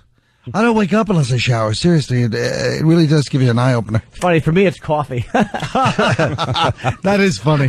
Let's go to Mike. You know, ladies, we don't get together the way we used to. Let's go to Mike for a second because we're giving away free gas before the long weekend. Why we're doing witty soccer mom banter. What's up, Mike? Tomorrow morning, 7 and 9, we're giving away gas. Free K-Rock gas. We bought it. It's going to be at Luke Oil on Route 17 South in Rutherford, New Jersey, and on Sunrise Highway in Wantagh, the 3229 Sunrise. We bought the gas. We're giving it away. It's a K-Rock O&A production. They got a real gentle pump over there. Yeah. Make sure you... Yeah. It's one fill up. I heard Muhammad's got a heavy hand. Yeah, watch it. He'll distract you. 7 a.m. Show up. We'll start giving it away. Free gas tomorrow. Free gas. No goofy 92 cent a gallon things. Yeah, other radio stations, they've been using their call letters for the gas call price. it. So we want to just shut everyone up. It's free gas tomorrow, and then everyone can just stop the dumb gas promotions. Yep. You call it ass, gas, or grass. Nobody rides for free. Hello, 1978. Well, we had an idea, but the lawyers kind of wrecked it. We were going to give you free gas as long as you could give us gas on the spot. But what about my idea? You give What's your Hillary idea? free gas. You make Norton dress in a Hillary pantsuit with clip-on earrings and just pump I don't like that idea at all. I like my idea, the Marathon Man promotion, where you can take all the free gas you can drink. Let's say hi to Travis in New Hampshire. Travis, what's up? What's up, boys? Hey. Boys. Gregario. Hey, listen, I just want to know, are you guys going to sell tickets so that we can all line up? I speak for all listeners, by the way, of where we can line up and smell ants' fingers. Well, we did tell Anthony he has to come in with her panties. Kind of like not Revenge of the Nerds, Pretty in Pink. Oh, she doesn't wear panties. That's a given. She's a radio woman. No, she does TV. She's a TV girl. Oh, really? She's very attractive. Yeah. I really hope that we're building this up, and maybe they kissed at the end of the night, and Anthony is just hungover and alone, and she's just depressed because she can't believe she kissed that zero. Didn't you hear her next to him? He goes, what I do I was say? kidding, yes. That was Sorry. at 4:30 in the morning. They were still hanging out together. Wow. We know that much so far. Let's go to Mongo the trucker. Mongo. Hey, do you think Jill uses traffic terms in the middle of sex? Like, oh my God, the tunnel is full and there's a hazmat spill by the sewage treatment plant. God, Mongo. You're ready for Morning Zoo Radio, my friend. You're right there. You got me. David Tell, The Gong Show on Comedy Central. Yes. Very excited about that. Open casting tomorrow. Is that what's going on? Yep. Where the location is, it's Arlene's Grocery, 95 Stanton Street here in New York City from 11 a.m. to 6 p.m. That's right, right at a bodega. We're going to be looking for tomorrow's next talent. I'm relieved it's not competing with our gas promotion tomorrow, so we're all good. Yeah, it's a different animal. I don't want you blowing up our free gas promotion. You get the gas and you drive right in. You take the Williamsburg. My idea was also that you could pump your own gas for free, but you have to hold a lighter in the other hand. Back to the Gong Show. Speaking of Los Angeles, hold on, Saturday, May 24th. This is the other one, yeah. right? Jim's being official. I got No, he's good. Dave's info. You're a pro. You're a pro. Go ahead. Yeah. Go ahead. Hold on, 1061 West Washington Boulevard, Culver City, California. I like the fact they put 90232, like in case you're FedExing yourself. Yeah. Just go to 1061 West Washington Boulevard. What kind of place is that? probably a warehouse or something. Okay. Yeah, Culver City. We're looking for a bizarre, a little bit edgier acts than you see on the America's Got Talent or anything like that. But let's face it, who isn't into a elephant painting a bowl of fruit? Did you see their commercial? No. That's like their big I season. did not see that yet. That's for America's Got Talent? Yeah, that's adorable.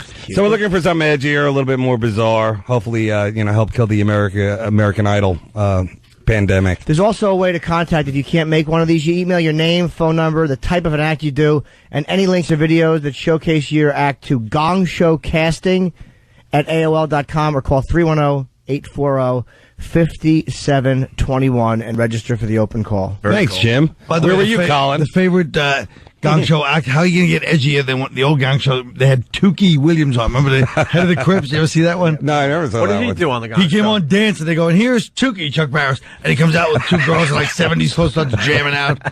I mean, big and like that. Now he's, the head of the Crips. I don't think we'll be going there on that one, but we are in talks with some of the Hamas people. We're trying to make it more international. Allah Hamas, Mr. Artelio, give me the little gong. You try to get onto a bus with an actual radio strapped to you. Yeah. Also, David Tell's going to be at the Stress Factory next week. 30th. Yeah, boy. I see on the phone Anthony. I'm thinking it's the Anthony, but it's Jill's brother Anthony. Whole film is named Anthony. Yeah. Anthony, what's going on? Yeah, what happened to my sister? How come she's missing at work? Hey, don't blame us, my friend. We had nothing to do with this.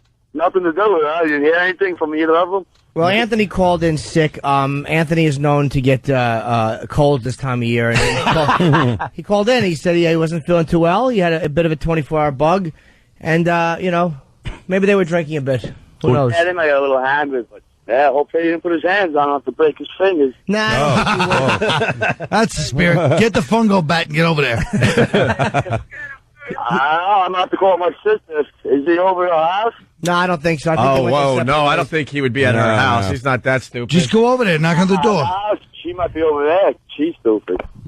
Just knock on the door. Yeah, so... there, knock him out. Jill called in sick. Anthony called in sick. What do you think there, Anthony?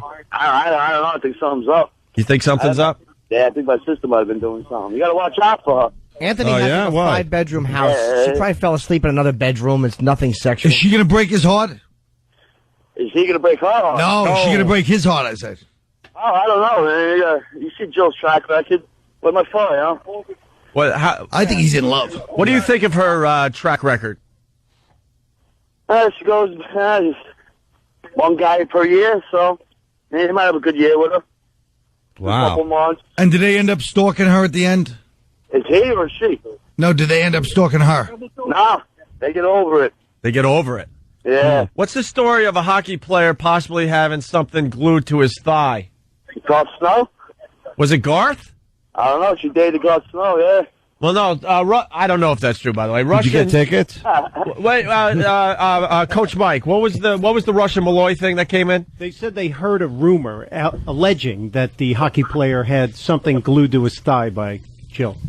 Wow. Did you hear anything? No, I never heard of that. No, that's new to me. Any other girls at home? The other Sisters? girl? Do you have any other sisters? An older sister. Yeah, one other sister. She's married with a baby boy. Named Anthony, right? Yes, John Anthony. Yes. See, there's a lot of Anthonys in this Nicolini family, so this is perfect. So, any advice to Anthony because he might be in deep now there? Any advice? Yeah. Shit. I think he's a grown man. He can handle himself. Just go alone. I don't know. That thing should be settled with bumper pool in a basement. No news to me. I heard all this yesterday. It's the first time I heard about this. So. Right. All right, well, we're patiently waiting for somebody to check in, either Anthony or Jill. We want your father to call in, but she's trying to hunt down Jill right now. Does she drink a lot? Anthony, does she drink a lot? She don't drink a lot, but when she drinks, she can keep up with me, so. All right, cool. We call it a periodic. Yeah. Like occasionally they drink for 3 or 4 days. Tear. Yeah. I'll try to get in touch with her. I'll call my boss. I'll try to get in touch with Jill. Yeah, we want to hear from one of them before the show ends. The whole city's shut down. We got to find this guy. Man, wow. This kid's not going to work. She's not going to work. How they doing traffic without her? Exactly. There's a tie-up over on the something and something. Yeah, everyone has to suffer because she stayed out late with Anthony last night. Yeah, I don't know, man. All right, I'll keep in touch, and hopefully someone will hear from one of us. All right, thank you, Anthony. Sounds like a job for Bill Curtis. Bill's brother. Yeah. Bill Curtis. Where's Anthony? All right. Ted He's Kennedy. a good kid, too. What do you think of Ted Kennedy with the inoperable brain tumor there, Dave? Hilarious. No, it's sad. It's the end of an era, something else. And, You know, what was it first? It was they thought it was what? It was something else. A headache. It was like a headache. Stroke. Oh, maybe my hat's too tight. Yeah. I love too much ice cream, and then the worst thing ever. Yeah. I love how the papers are saying it's the Kennedy curse. You know. Oh, that's part of the curse there? Yeah, they can't give up on this whole Kennedy curse. No, people just end up dying when they get old. He's like 76, yeah. Maybe it's the head, though, because JFK and I think RFK got shot in the head, and then Ted Kennedy has a brain tumor, so maybe they're saying it's that. Well, wouldn't that be amazing if somebody came and tried to shoot it right out, you know, the tumor? Like kind of threw it up in the air like a card on the Gong Show? On the Gong Show. That's the act we're looking for. I'm happy to hear you're going edgy with the Gong Show. You think so? Yes, absolutely. Well, I hope Chuck Barris gets involved because he really is. He's the man, you know. Have you ever had him in here? No. He would be a great guest. CIA. I didn't know you're still alive. You think that's true, Colin? I read the whole book. Yeah, It sounded kind of true when he said it. But Wait, what's the deal with him? he said he was in the CIA the whole time, like a secret CIA agent. But I read that whole book, so it's either he's the greatest schizo writer or he really wasn't it. All right, we get it. You're a reader. Yeah. You know, I mean, I read the entire Chuck Barris book. you can throw that in our faces. Yeah, really. You guys ever check out this? We got a Naked Underneath My Clothes. We got a dumb reader that's a on good our book. hands. I'm trying to get through the Richard Lewis book now. What's that called? What? It's the Richard Lewis. It's an autobiography? Yeah. Oh. Do you really? The Other Are you Great serious? Depression. Yeah, that's it. There you go. Oh, because It's an airport book. Wait, you really knew the name, Colin? Yeah. I'm sure he's read it. It's a funny name. Did you read I didn't it? read it, but All right, we're gonna have to have Many him in. Addictions. All right. I read The Amorous Busboy of Decatur Avenue. That was good. Wow. He really. Colin is one of the smartest guys. Robert Klein. That was a good book, too. You like that one? No, I didn't read that one. See, I do impressions. Robert Klein. What would happen if Robert Klein and Nixon had dinner? Well, I'd like to order. Okay. I don't know, because that was Reagan. Yeah, you just did Reagan. Yeah. Yeah, it was Reagan. Yeah, but Reagan's Oh. perfect for everything. Oh, it's hilarious. Just think, Nixon is when you graduated high school. Reagan is 6 years after. I'm starting to think you're like more of a middle reliever Yeah. instead of a starting pitcher. You're good for about 3 innings. Yeah, great, fellas. Yeah, I'll come back and do this again. No one I want expects to come in at 6 in the morning. No one expects you to do Anthony-like voices. Yeah. But when you mix up, you had a great concept and it just got spoiled. Well, listen, Jim, you don't talk to Jack that way. Ooh, very good. See, we like that one. Did you know? Did you see that guy crying in the Congress? Whatever. Yeah, we played that. Yeah, what was that about? The ex-Klansman was crying. Robert Byrd. He loved him. Yeah, the guy has seen some horrific things in his day, and he's crying over this. We'll play it again for you. Yeah, I'd like to hear Seen that. or he's, huh? Or he's instituted some horrific Yeah, things. of course, he was the inspiration for Strange Fruit. I think he's like 93 or something like that. Yeah, 94 years old. And he's endorsing Obama. Used to, What? Yeah, I mean, great. ex-KKK guy endorsing Obama. How bad is Hillary that happens? No, he was like, he ain't but about 40%. I can see the blood level just by looking at them. Well, John Nolan, we call that an octave. That's an octave. This was the called message the he had Backstreet. for. This was the message he had for Ted Kennedy yesterday. Ted, my dear friend, I love you. The best part is I love you.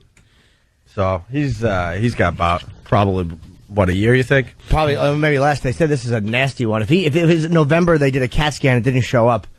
Unless they did the CAT scan wrong. That Kennedy survivor. Oh wait, no, you're right. Yeah, yeah. I'll tell you when they bonded. Ted's like, I'll tell you when that car went under. He's like, believe me, we had the same thing with that civil rights thing. But that damn National Guard dragged it up. I don't know who told on us.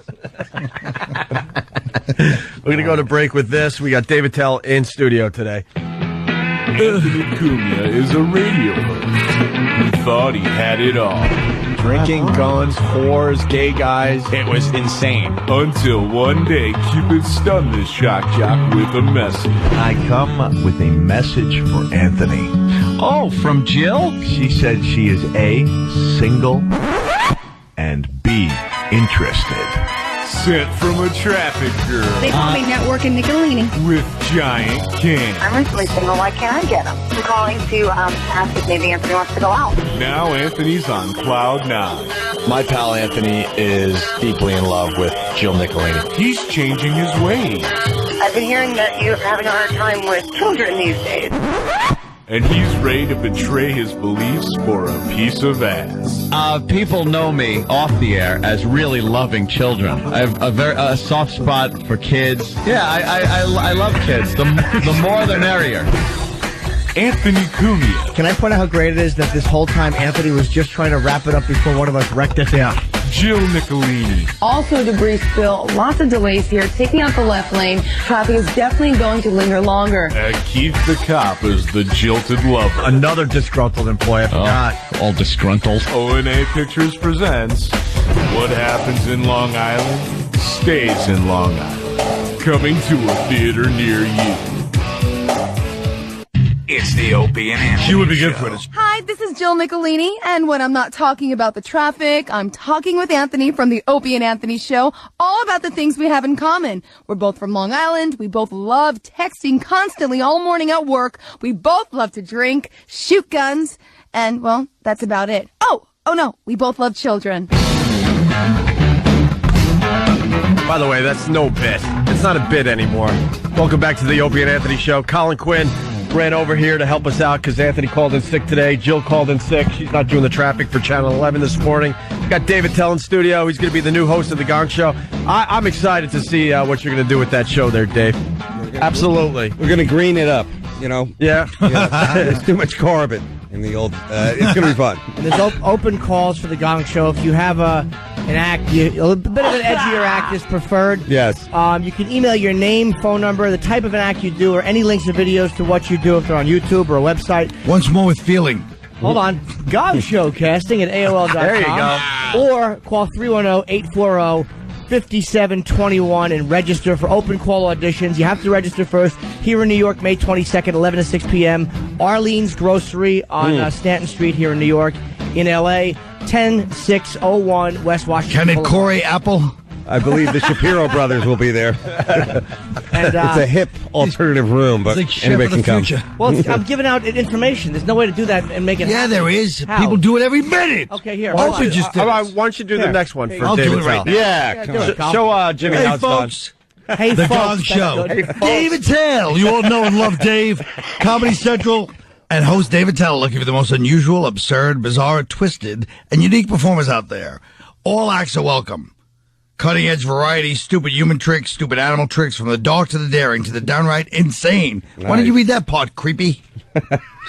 Email your name, phone number. One flag. One flag. You ever see Jimmy just Marathon Man? gave you Hey, one creep. flag. Hey, creep. Yeah. All right. That's All it. these That's good, groceries. Colin. I like it, Colin. And make sure people know David Tell's going to be at the Stress Factory. New Brunswick, New Jersey. Dave's going to be at the Stress Next Factory weekend. next I week. said it right. I said it right. Let's say hi to Rob on Long Island. Rob. Hey, what's up? Hey, man. I heard the end of that gas thing. And I'm from Mastic, and I'm poor, and I need some free gas. Where's the gas You said thing again, you were Mike? fasting. We knew you were poor. A lot of radio stations doing the gas promotion. They use the call letter, so now we're just saying, look, we're It's a going one-tour. to give away free gas before the long weekend tomorrow at 2 joints, and then that'll be it, right? That's great. Yep, tomorrow till it's gone. 3229 Sunrise Highway Luke Oil for you in Wantagh and Jersey, Route 17 South, the Luke Oil in Rutherford. Very nice. 7 a.m. Just free gas. Free gas. That's great. We're not going to be on scene. I mean, they'll have the station van, and they'll be pumping free gas until it lasts. That's great. So we'll have a couple traffic jams, maybe a little TV coverage, and bam. What if that's it. What if they want to go inside, get a coffee, maybe a scone or something? Oh, man. Yeah, can we throw in the coffee and the scones? Let me see what I can do. All right. You know, just something, a little something. All right. A crawler, maybe. Hey, further proof the military and just as a country we stink. Bush had to apologize over a U.S. soldier shooting a Koran. He apologized to Iraq's prime minister for American sniper shooting of a Koran, and the Iraqi government called U.S. military commanders to educate their soldiers to respect local religious beliefs. Wow. And it irritates me so much because Colin, who wants to go to Iraq, and I went to Iraq with, because he didn't respect the culture, is banned from going back to Iraq. It's ridiculous. Wait, you're banned from Iraq? Yeah, I'm banned from USO tours in the Middle East. Why? What'd you do? I don't know. Hey, well, I don't know. But I mean, they apparently were friends. I made some little reference to some of the locals or some of the locals. What did you say? Nothing. I don't even know. But that's what I'm saying. I don't know whom. I haven't faced my accusers. You didn't come out eating a ham, singing dreidel, dreidel, dreidel or anything. I mean, you don't know what you did, but they said you can't go over there anymore? Yeah, they said and you want to go back, right? Yeah, I tried to go back, but they banned me. Well, did the soldiers enjoy it? I'm sure when I was there with you, of course, loved it. And well, I'm going back, so I'd love to have you on the thing. That we Thanks. should make that happen. Yeah, it can happen, Dave. You sure? How do you know you're banned? It's an act of treason. Yeah, but can't we Rambo it up? Can't you look different or something? I may be able to perform for Al Qaeda. Yeah, you should just switch But sides. I can't perform for America. You should switch sides. Can't you go as a contractor and just, hey, anybody got a couple of... Oh, hey, you, son. Blackwater would hire me. Yeah. We can get you as a food server, But it is so amazing, God. I went back. I went with Colin. Bobby's actually going today with Dane Cook, and I want to go back. Dave's going July 5th through 10th to Iraq. I kind of want to go, man. I mean, I'll go with you, but not in the summer. Why not? Too hot. Yeah, but that's the best part My of it. birthday's in July. That'd be great. All right. My birthday's in July. How many shows do you do a day? Because we were doing like one a day. We had a pretty easy travel schedule. No helicopters. We flew. It wasn't bad. Yeah. I'm going to try and go from Afghanistan to Iraq, and I think there's only 2 flights a day with a layover in Detroit. Dearborn. Yeah, Toledo, there's a holding pad.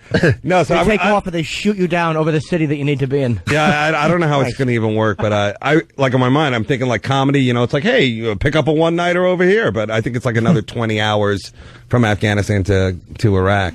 Well, I'm going. Would I be going to Afghanistan or just Iraq? No, just Iraq. Oh, good. You can go with me, man. That would be good. I don't screw around. I think you should come with us, Colin. I think that would be good. Have fun, guys. They'll sneak you in. Well, you somehow. speak to It could be like to who?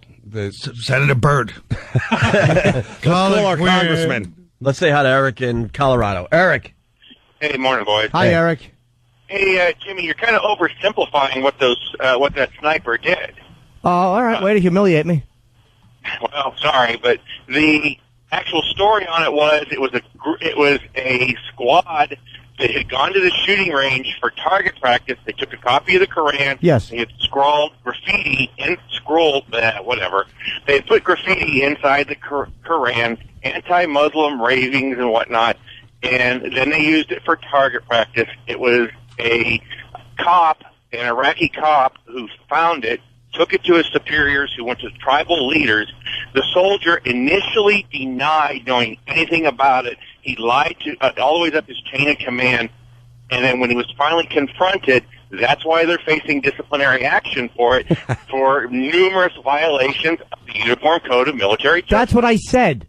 You did? You oversimplified No, it. But don't you? You're right. I did, sir. But the bottom line is, when a U.S. soldier is captured, they show his ID on TV and they remove his head. Yeah. I understand. I agree with what you're saying, but what these soldiers did was way out of line too. All right, it was inappropriate, but it is a war zone. But don't you? I mean, they play it up. Though it's in all the manuals that they deliberately just figured it. Like they do that to their own Korans in Guantanamo Bay.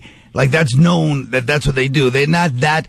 They act like the Quran is so cherished, but meanwhile they attack each other in mosques and hide in mosques. So it's a little bit disingenuous when they start crying about that all the time. I'm thinking that Dave's got something for the new Gong Show. Yeah, this Quran shoot. I think this could be a good one. But man. because it's TV, we're going to use paintballs. Well, you said you know want what I'm edgy. I think this is saying? as edgy as you could get. And then, of course, the beheading. I like that too.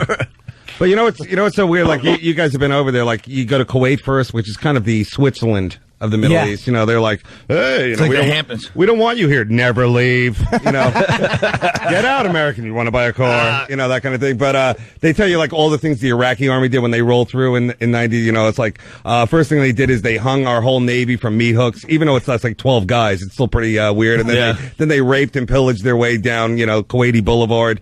And it was kind of basically like a Source Awards there, but it was crazy. I was actually nervous in Kuwait when we went in because you had a couple of armed guys that met us at the airport. Yeah. But in Iraq, you had full military protection. I mean, I didn't feel as protected in Kuwait. It's like, these are the regular streets. It's like, we only have 2 guys. That actually made me more nervous than Iraq did. But you guys were there, Colin and Jim went there like right after Saddam got caught. Yeah, like when we won. You were there when we were When it winning. was still really, really scary. Like, what was that, like 6 months after or something like that? Something like that. Yeah. Before the beheading started, they hadn't. Ozark County started and had lopping off heads. That's why I didn't go back. I was too nervous about a helicopter going down somewhere. Right. You know, and you believe- having to, you know. Oh, please! They would Be plaster the my woman. face all over. Yeah. You know how fast I'd sell out the military if I was in a hostage video? It's a bit I'm working on. Would you give your website if you were on the, if you want more information about what I'm going through, go to JimNorton.com / MySpace, whatever. JimNorton.com, it's not even mine. Well, eat a bullet would have been. But I was there in the got summer. the and it perfect goes- website address already there, Jimmy. It goes up to like 120, so you're kind of right not to go, but it really it's does. dry heat, right? It's a dry. So you'll be all right. You should do the dry heat with David Tell. You should go. The I dry heard heat. Jeff Ross almost had to go be hospitalized. I mean, not that he's like, when you look at like physical health, like if a guy like that, you know, you know like Tim Sylvia. That marathon. Yeah. Nothing. Go ahead. Who's Tim Sylvia? Mixed martial artist. Oh. I stepped on that. In other news. Oh, well, maybe not, because Colin decided. I picked a good one that time. You have. I pity the poor fool. Don't eat my cereal. Thanks for wrecking the flow of the show, Yeah, Colin. Colin, We thanks really a lot. appreciate it. Long Thanks. bit. In other news. Anytime, guys. And or breath. Hey, my nuts itch. Can I scratch them real quick? What is that? Well, it needs an explanation, but I guess this guy was pulled over for DUI, and I believe he was in handcuffs. And, you know, the cop's there, and he needs a little help. Listen again. And or breath. Hey, my nuts itch. Can I scratch them real quick? No, wait till we finish it. Damn, they itch. Just Florida law, you are required to take a chemical or physical breath test to determine the alcoholic content of your blood and or a urine test to detect the presence of a chemical or controlled They substance. itch. Will you scratch them for me? No, I don't. Do you understand? If you refuse to take the chemical or physical breath test or the urine test, your driving privileges will be suspended for 1 year for a first refusal. They itch. All right, just hold still. In 18 months. In 18 months, if you have previously refused these tests. Additionally, your refusal is admissible into evidence. Wow, this guy's flustered by this guy's package, it looks like. It's like the old Carol Burnett show. As soon as they would start laughing. Yeah, right. Into evidence against you in any criminal or administrative proceeding. Do you understand? This ain't funny. Okay, I'm going to interpret this as a refusal. Yeah. No, my nuts itch. Are you That's assault. Yeah. Are you willing to submit to testing? This is You want the- to take the breath test, mister? No. Okay. Okay. Sure. You want to forego the other? Yes, I do. Will you scratch my nuts? No. Due to your combating nature, we're not going to do the... Or scratch my nuts? No, we're not going to do that. Or Can I- the physical performance exercise. Can I scratch my Sure. nuts? Dave, I think we got another I like act that for the guy. Gong Show. Yes, he's a closer. Was that like an outtake from No Country for Old Men or something like that? I heard Javier Bardem has a very sexy threesome with Scarlett Johansson and Penelope Cruz in Woody Allen's new picture. Really? Really? Sounds steamy. Wow, you're Is doing a that the little fall gossip, huh, project? Jimmy? Yeah, that's the gossip section of the Opie and Anthony program. Well, I heard Maid of Honor really steams up the screens with Patrick Dempsey. Well, Is that a comedy? Yeah. We're looking He's our forward. best friend, but then he's also the Maid of Honor. We're looking forward to Sex in the City too. Oh, heavens. When is that coming? Oh, honey, he's a keeper. Oh boy, I think it's next weekend, huh, guys? Next weekend. Can I tell you, I watched. Yeah. I never saw an episode of Sex in the City, and it was on last night. I was watching. Riveted. It was not that they're bad actresses. It was just it didn't make me even smile. It's not believable. First of all, They're all playing poker. Yeah. And it was just terrible. I don't get the attraction to that show on any level. It's not for us. And I also it's saw for chicks. Yeah, It's for your broad. fine, Yeah, but I mean I didn't enjoy it at all. And nor did I enjoy, by the way, The American Office. Although Patrice was very funny. I saw a version of that where they had to go down. There was a strike. They all went on strike. And I wanted to put my fist to the television that it's compared to the British Office. Oh, the British Office is amazing. But Patrice was actually very funny. I'm sure he wasn't very funny and He you're was. just being his friend, but No, I'm not. okay. No, he was good. He was good. Believe me, I detest. He's a good Patrice. actor, Patrice. No, he's not. You But know, he had to, I wouldn't go that far. He had to play just a big dick. Well, yeah, they, but it's great. There's they a wrote million him out of the parts show like too. Why? I don't know. Ask Patrice. Probably too difficult to deal with on the set. That's probably what it was. Why? guy. Yeah. They're all trying to be nice, wanting to love him because he's like the big black dude. Yeah. And he won't even give them that. He'll just turn on anybody. Black, white. And that's like the whitest show. Oh, yeah. Yeah. It's And not they're a like pushing trying daisies. yeah. Let's say hi to Kaz. He's in the military. Kaz, what's up? What's going on, guys? Oh, really fast. Eric asked from Fishkill, because we're talking about the Gong Show. David Tell's the new host. Can David Tell use Patrice as Gene the Patrice will not move for anything. Oh, my God. Good line. I just wanted, as a military guy for 17 years, I wanted to thank Jimmy and Colin and all those guys that take their time to come out here and see us out there in Iraq and Afghanistan, man. It is greatly appreciated, and we appreciate all the time and effort.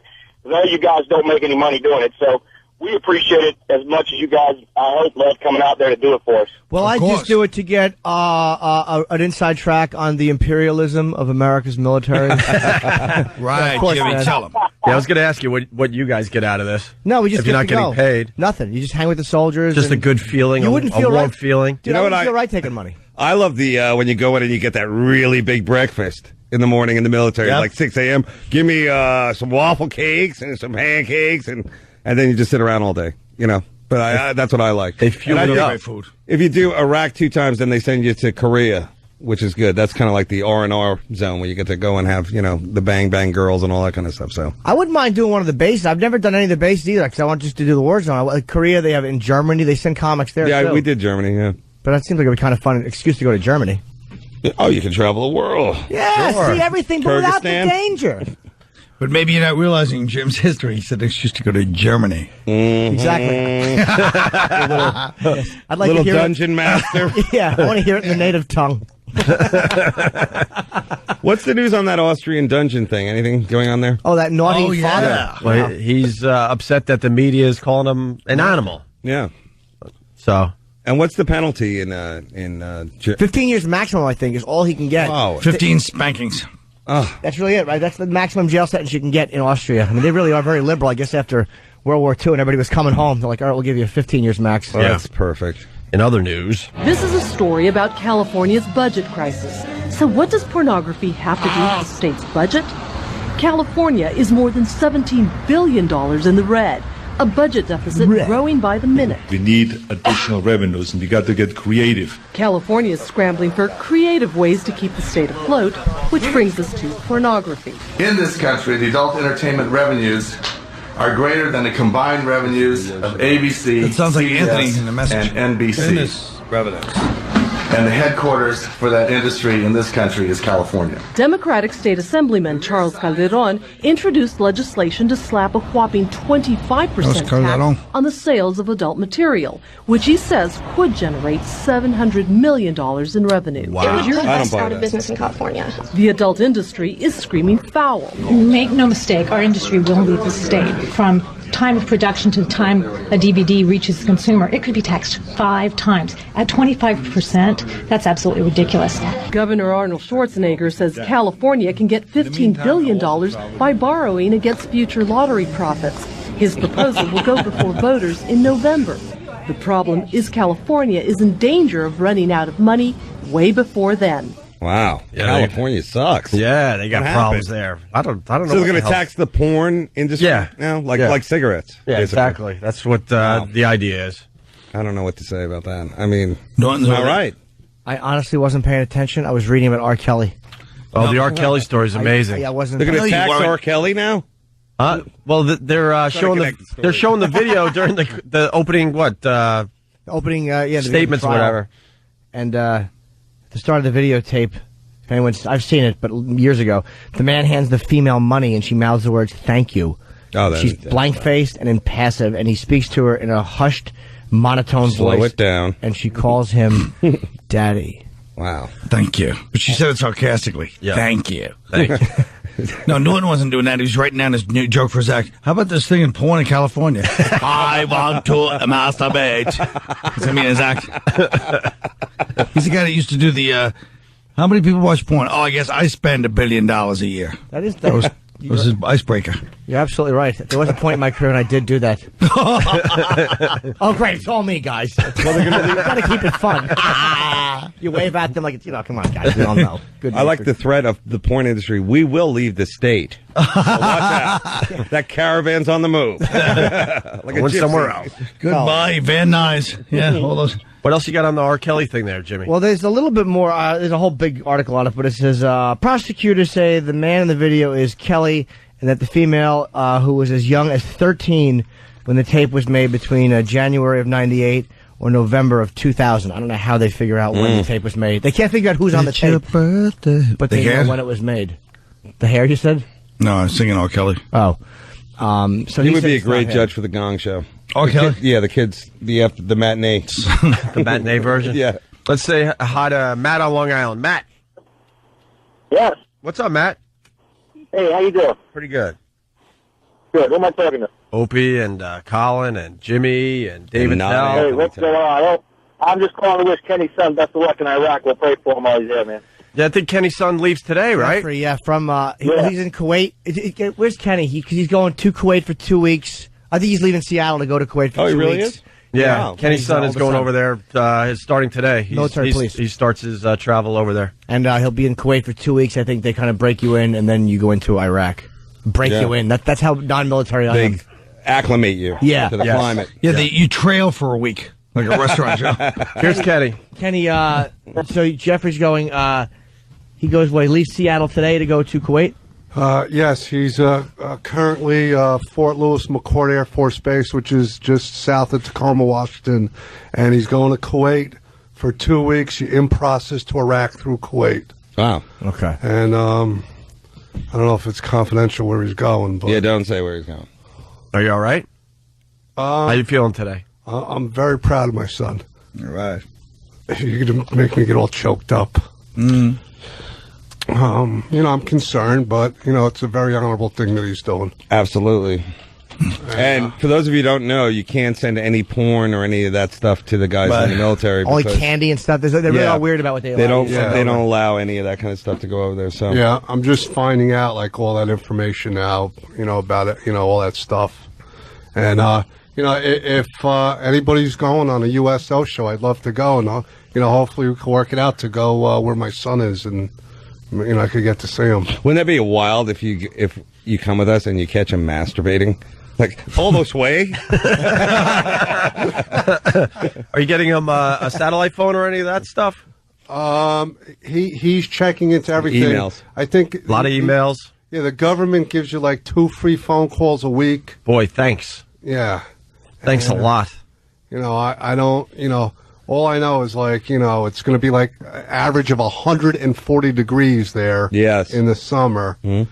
And, he's going to be living in a tent with no luxuries. They probably don't want you to have too many phone calls either because they don't want you being too connected to home. Otherwise, it's too depressing. No, they have email. You do emails. 2 phone calls, how many minutes, though? Well, the good thing is, the good thing is you won't have to worry for any renegade talent coming over like a Colin Quinn since he's been banned. It'll be all dog acts and, Miss Universe is from the 80s. Yeah. Bob Hey, Kelly- look what shirt. I just. You remember her on Sister, ladies. They always have the weirdest, Yeah. I think it's so funny that they think our troops are Bob Kelly is going over. They're really happy he's going, but they just find you to be inappropriate. It's unbelievable. We're all going except you. How does that feel? I know. Colin's been banned, Kenny, if you didn't hear. He's not allowed to go I over there really am anymore. getting a hint. And he doesn't really know why. It was a Biloxi Blues incident. I think we should start a petition. We're sending you to Miramar, wherever that place, Burma. We're sending. Start a petition to unban Colin. A what? Yes. I love to stutter. I know. It's cute. Well, Kenny, that's amazing. That's man. amazing. Yes. You feel like Good such a thought for your weird. dad. It must be For even your weirder son. for you to have such a patriotic, noble son and to be working for a gutless draft dodger like this bastard. This yellow coat. What? Shut up, you spineless jellyfish. I beg to differ with you. Mr. Norton is very patriotic. That is true. Thank you. That's right. In kind of a selfish way, though. No. He loves America because of what it provides him. That's If true, T-shirts especially sales were Can't see the big terrorists, picture. we would have won 2 years ago. I love America simply because of what they say you can do in California and Massachusetts. Yeah. What, the gay marriage or the porno taxing? Well, I meant the gay marriage, but hold on. Jim is always saying, America, love it or leave it. You bet I do. You don't believe me? Read the bumper sticker on my car. Better dead than red. I've said that many times alone. All right, Kenny. Well, we're all thinking about Jeffrey, obviously. Thank you. I really appreciate. Message boards too have been giving me a lot of well wishes and thoughts and prayers for my son, and it's all very appreciated. How was the trip to Seattle? I know Kenny and his wife and his youngest son went over to see Jeff in Seattle. It was a good trip. Yes, it was a beautiful 6-hour ride. Thank God. We had an emergency row, so I had the leg room. It's a lot of pressure, though. Yeah. Did he cry? No, there was no crying during. You kept yourself together? Yes, this departure. Because your wife has been known to call you a baby. Yeah. Really? Yeah. Yeah. Oh, she's the one who doesn't cry. You do? Yeah. Well, she kind of rolls her eyes as Kenny does. Yeah. When I first dropped him off at the recruiting office when he was leaving for boot camp, like the last vision my son had of his father was being a blubbering idiot. The other moment, because I talked to your wife, I don't know, you went to see him as he was graduating from boot camp. Right. And you almost got him thrown right back into the beginning of boot camp because you were cheering too loud and stuff. Yeah. What's that story again? Yeah, and I tell you, explain that story because I'm not. How could you get him? Did you show up in a dress or something? How did you do that? No, it was just, I got caught up in the moment. I was never fortunate enough to have the military experience, and we went down there, and it's like really impressive. Like I never seen, a military base before, and, they're all squared away in their uniforms, and, they look good and they look tough, and they're marching around, and, they got that military bearing and presence. Slow it down. And they have the whole big ceremony on, I guess they call it the dress parade field or something, and and they announced the whole boot camp graduation, and all the proud parents were there, and no one was prouder than me. And I was just asked to tone it down a little. Yeah, because if he acknowledged that his father was cheering for him, what would have happened? He would have had to start over or something like that. There's like rules. Wow. There's PDAs, public displays of affection.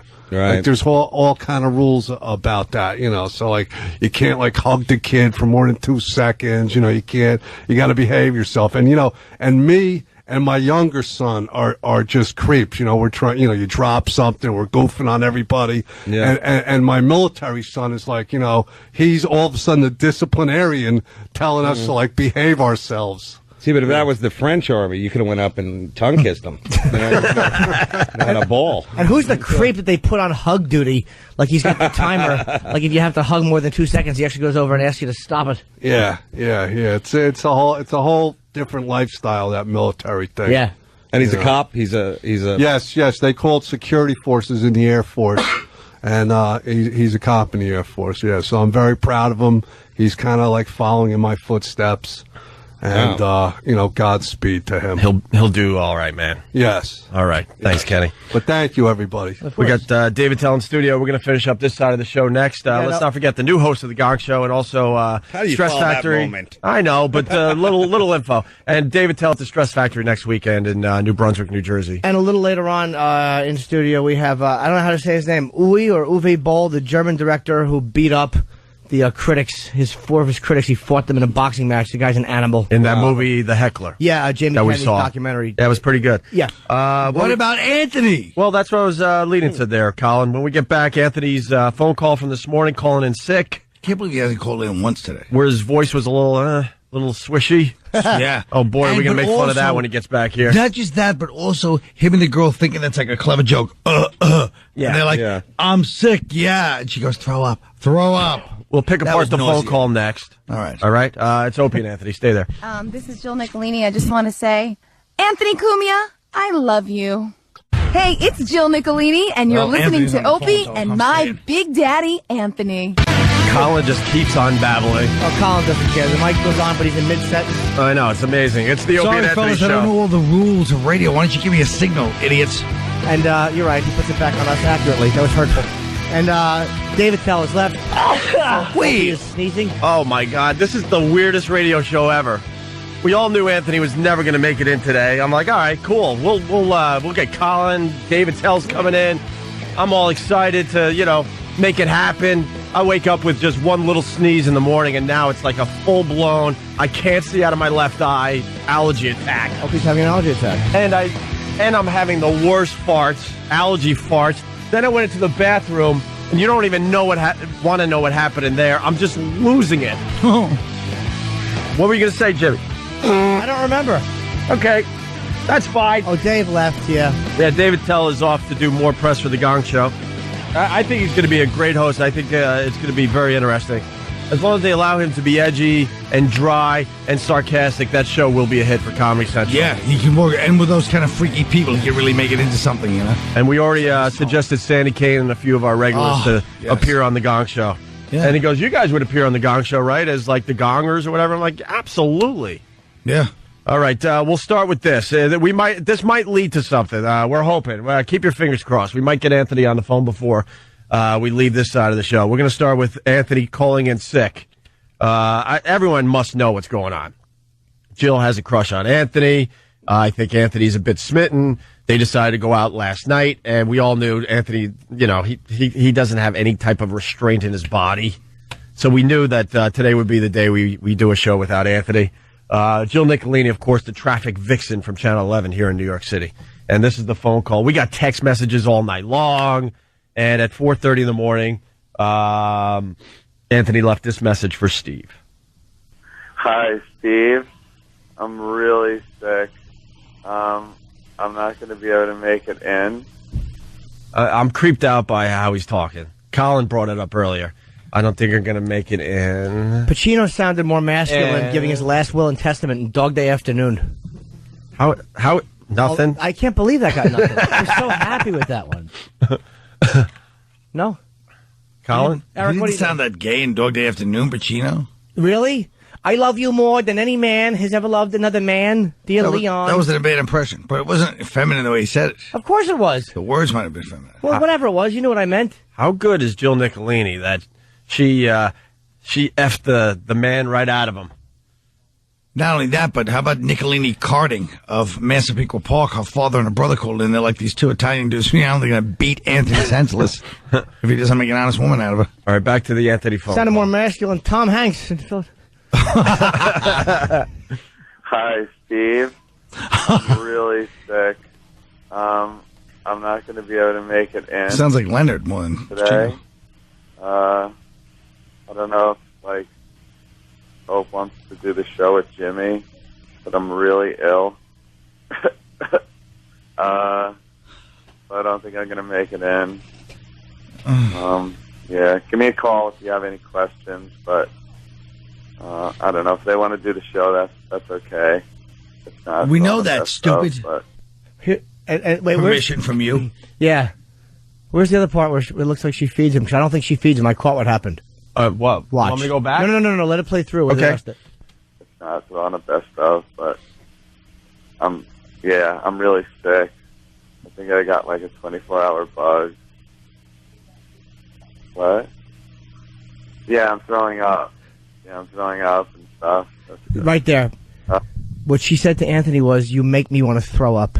And he misunderstood. And what he heard was, "Yeah, I'm throwing up." He thought it was part of the cute game. I'm throwing up and stuff. That's good. So I don't think I'm going to make it in. All right. Bye. A lot of people on Pal Talk, they're screaming, bit. No bit. Anthony knew he had at least, call Steve and let everyone know that he's not coming in because he's obviously still partying. So he's playing the sick thing, in a very awful way. Yeah. Awfully. Yeah. All right, so then we took Anthony's phone call. We've been doing these TMZ type promos. Are you trying to get Anthony? Oh. What happened? Oh, he went back to sleep. What are you talking about? The least he can do is call the effing radio show. What a creep. I'm going to have to go to the emergency room in 15 minutes here to get one of those shots to make sure I don't die. I had him. He sounded very tired, very crackly. I said, just stay conscious for 10 minutes so we can get you on the phone. He said, all right. Were we in commercial when he got him? Yeah. Oh, okay. And he said, okay. And I called him. I just started calling him back. Travis was calling him, and that's going right to voicemail. And I'm just nonstop redialing both their numbers. Just keep doing that. Yep. We went back to sleep, or Jill said, "Hey, what are you doing?" I thought I'd call in. Are they? What? Are they? No, that's all right, honey. Are they together? Yeah. Oh, crap. So they actually went their separate ways, got up, and met for breakfast? We took Anthony's sick call, did this. And now for an update on Anthelini Gate 08. The two apparently went on a hot Long Island date last night that was so steamy it kept them away from work this morning. Hi, Steve. I'm really sick. I'm not going to be able to make it in. What? Yeah, I'm throwing up. Yeah, I'm throwing up and stuff. I think I got like a 24-hour bug. After Anthony left a series of text messages for his coworkers, we can only speculate on exactly what went on last night. But what we can say is that there was a whole lot of blanking going on. Dude, this is some serious blank. I'm going blank to blank. We'll keep you updated as the Anthelini saga continues. And Anthony went back to sleep? He turned his phone off. How do you turn your phone off? When it dumps right into voicemail, that means his phone's off. Right. Or maybe he fell asleep on the line. No. Okay. She told him, turn your phone off and stop the nonsense, and he did what he was told. Of course. This is turning into a real thing now. This could be the last day of the Anthelini thing. Yeah. We're all going to get the calls later, dudes, you know. No, it's the first day, yeah. It's the first day of that. It's the last day of the Opie and Anthony thing. Well, it's like Yoko. She's broken up the band. We're already prepared for that. At the end of the month. And now we have a new update. More news is coming from the Anthelini camp. Anthony had better watch out, as Jill's brother has mentioned he may break Ant's finger. If he didn't put his hands on, I'll have to break his fingers. That's the spirit. Get the fungo bat and get over there. Worse yet, rumors have been circulating that an ex of Nicolini's may have gotten his third leg glued to his second. Uh-oh.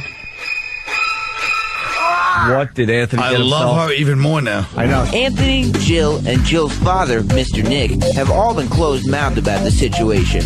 But we know what's really going on. We did tell Anthony he has to come in with her panties. Stay tuned, as the juiciest Anthelini details are surely still to come.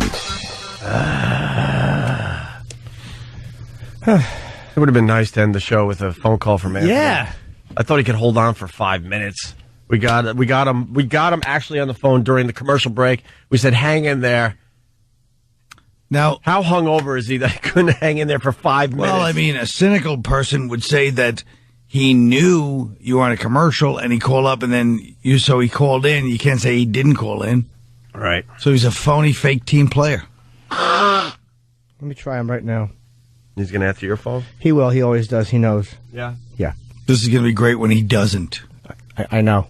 We have to have the big ending. I mean, I might have to read the text message. What are you, like a comedy chess master? You're thinking 2 moves ahead. Shut your mouth. I wish you were on XM so I could curse at you right now. Uh-huh. Instead I have to go, you silly duck. Are you going to leave a message, Jimmy? Oh, I heard, hi, this is Anthony. Great. Wait, hold on. I'll play the message for people. What are you doing? Wait. Now it's ringing. Well, this is good radio. Hey, it's Anthony. Leave a message after the beep, and I'll get back to you. Thanks.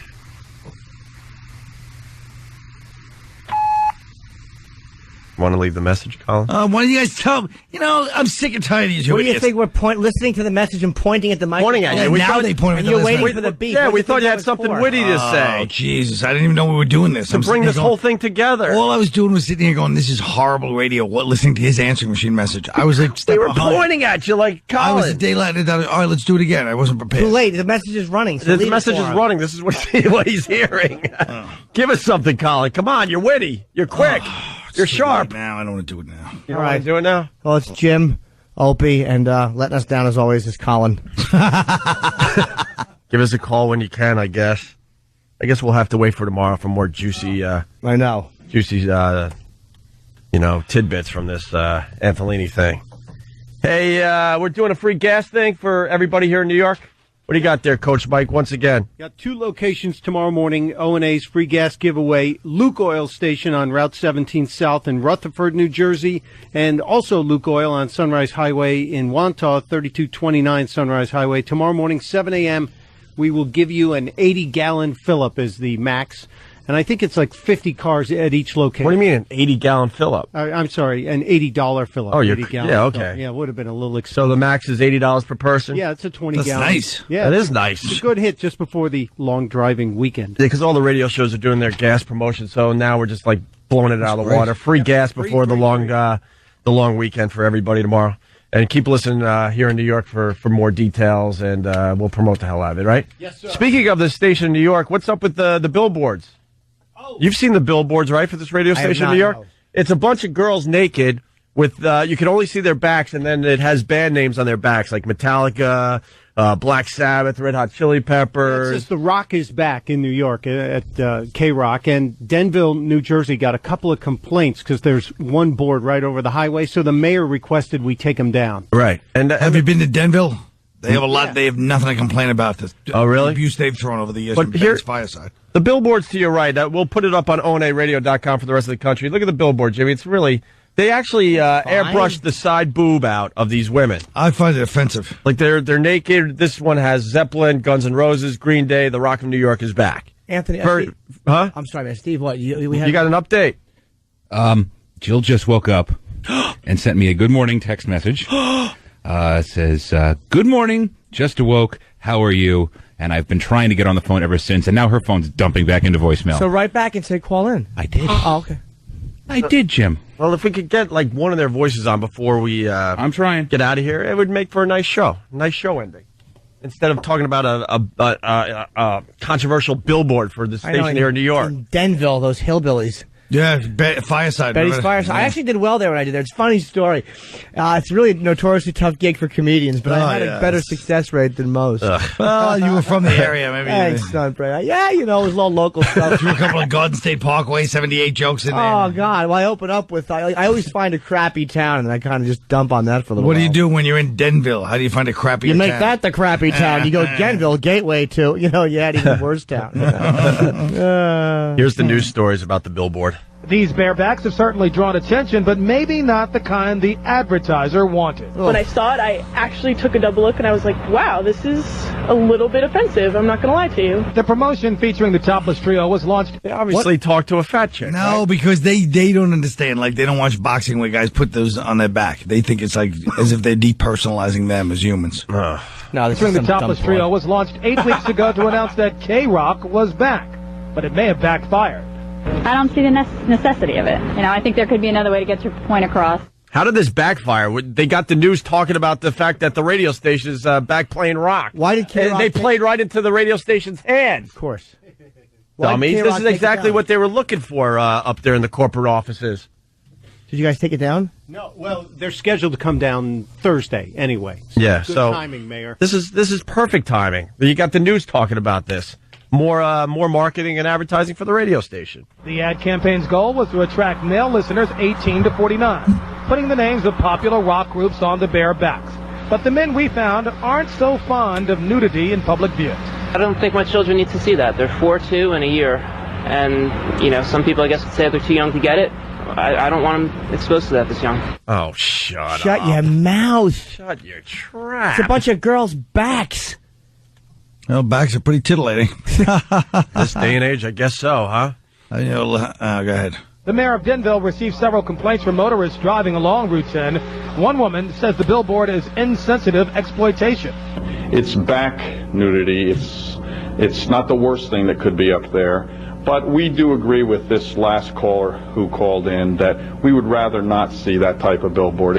So the reality is these bareback campaigns have actually reached the end of their run, and in just a couple of days, these billboards will be stripped away. So, non-story, but helping out the radio station. Thank you to the news. The fact the mayor of that dump said it's back nudity.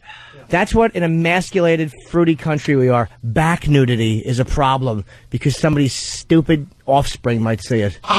Americans make me sick. They played right into our hands. Make me sick.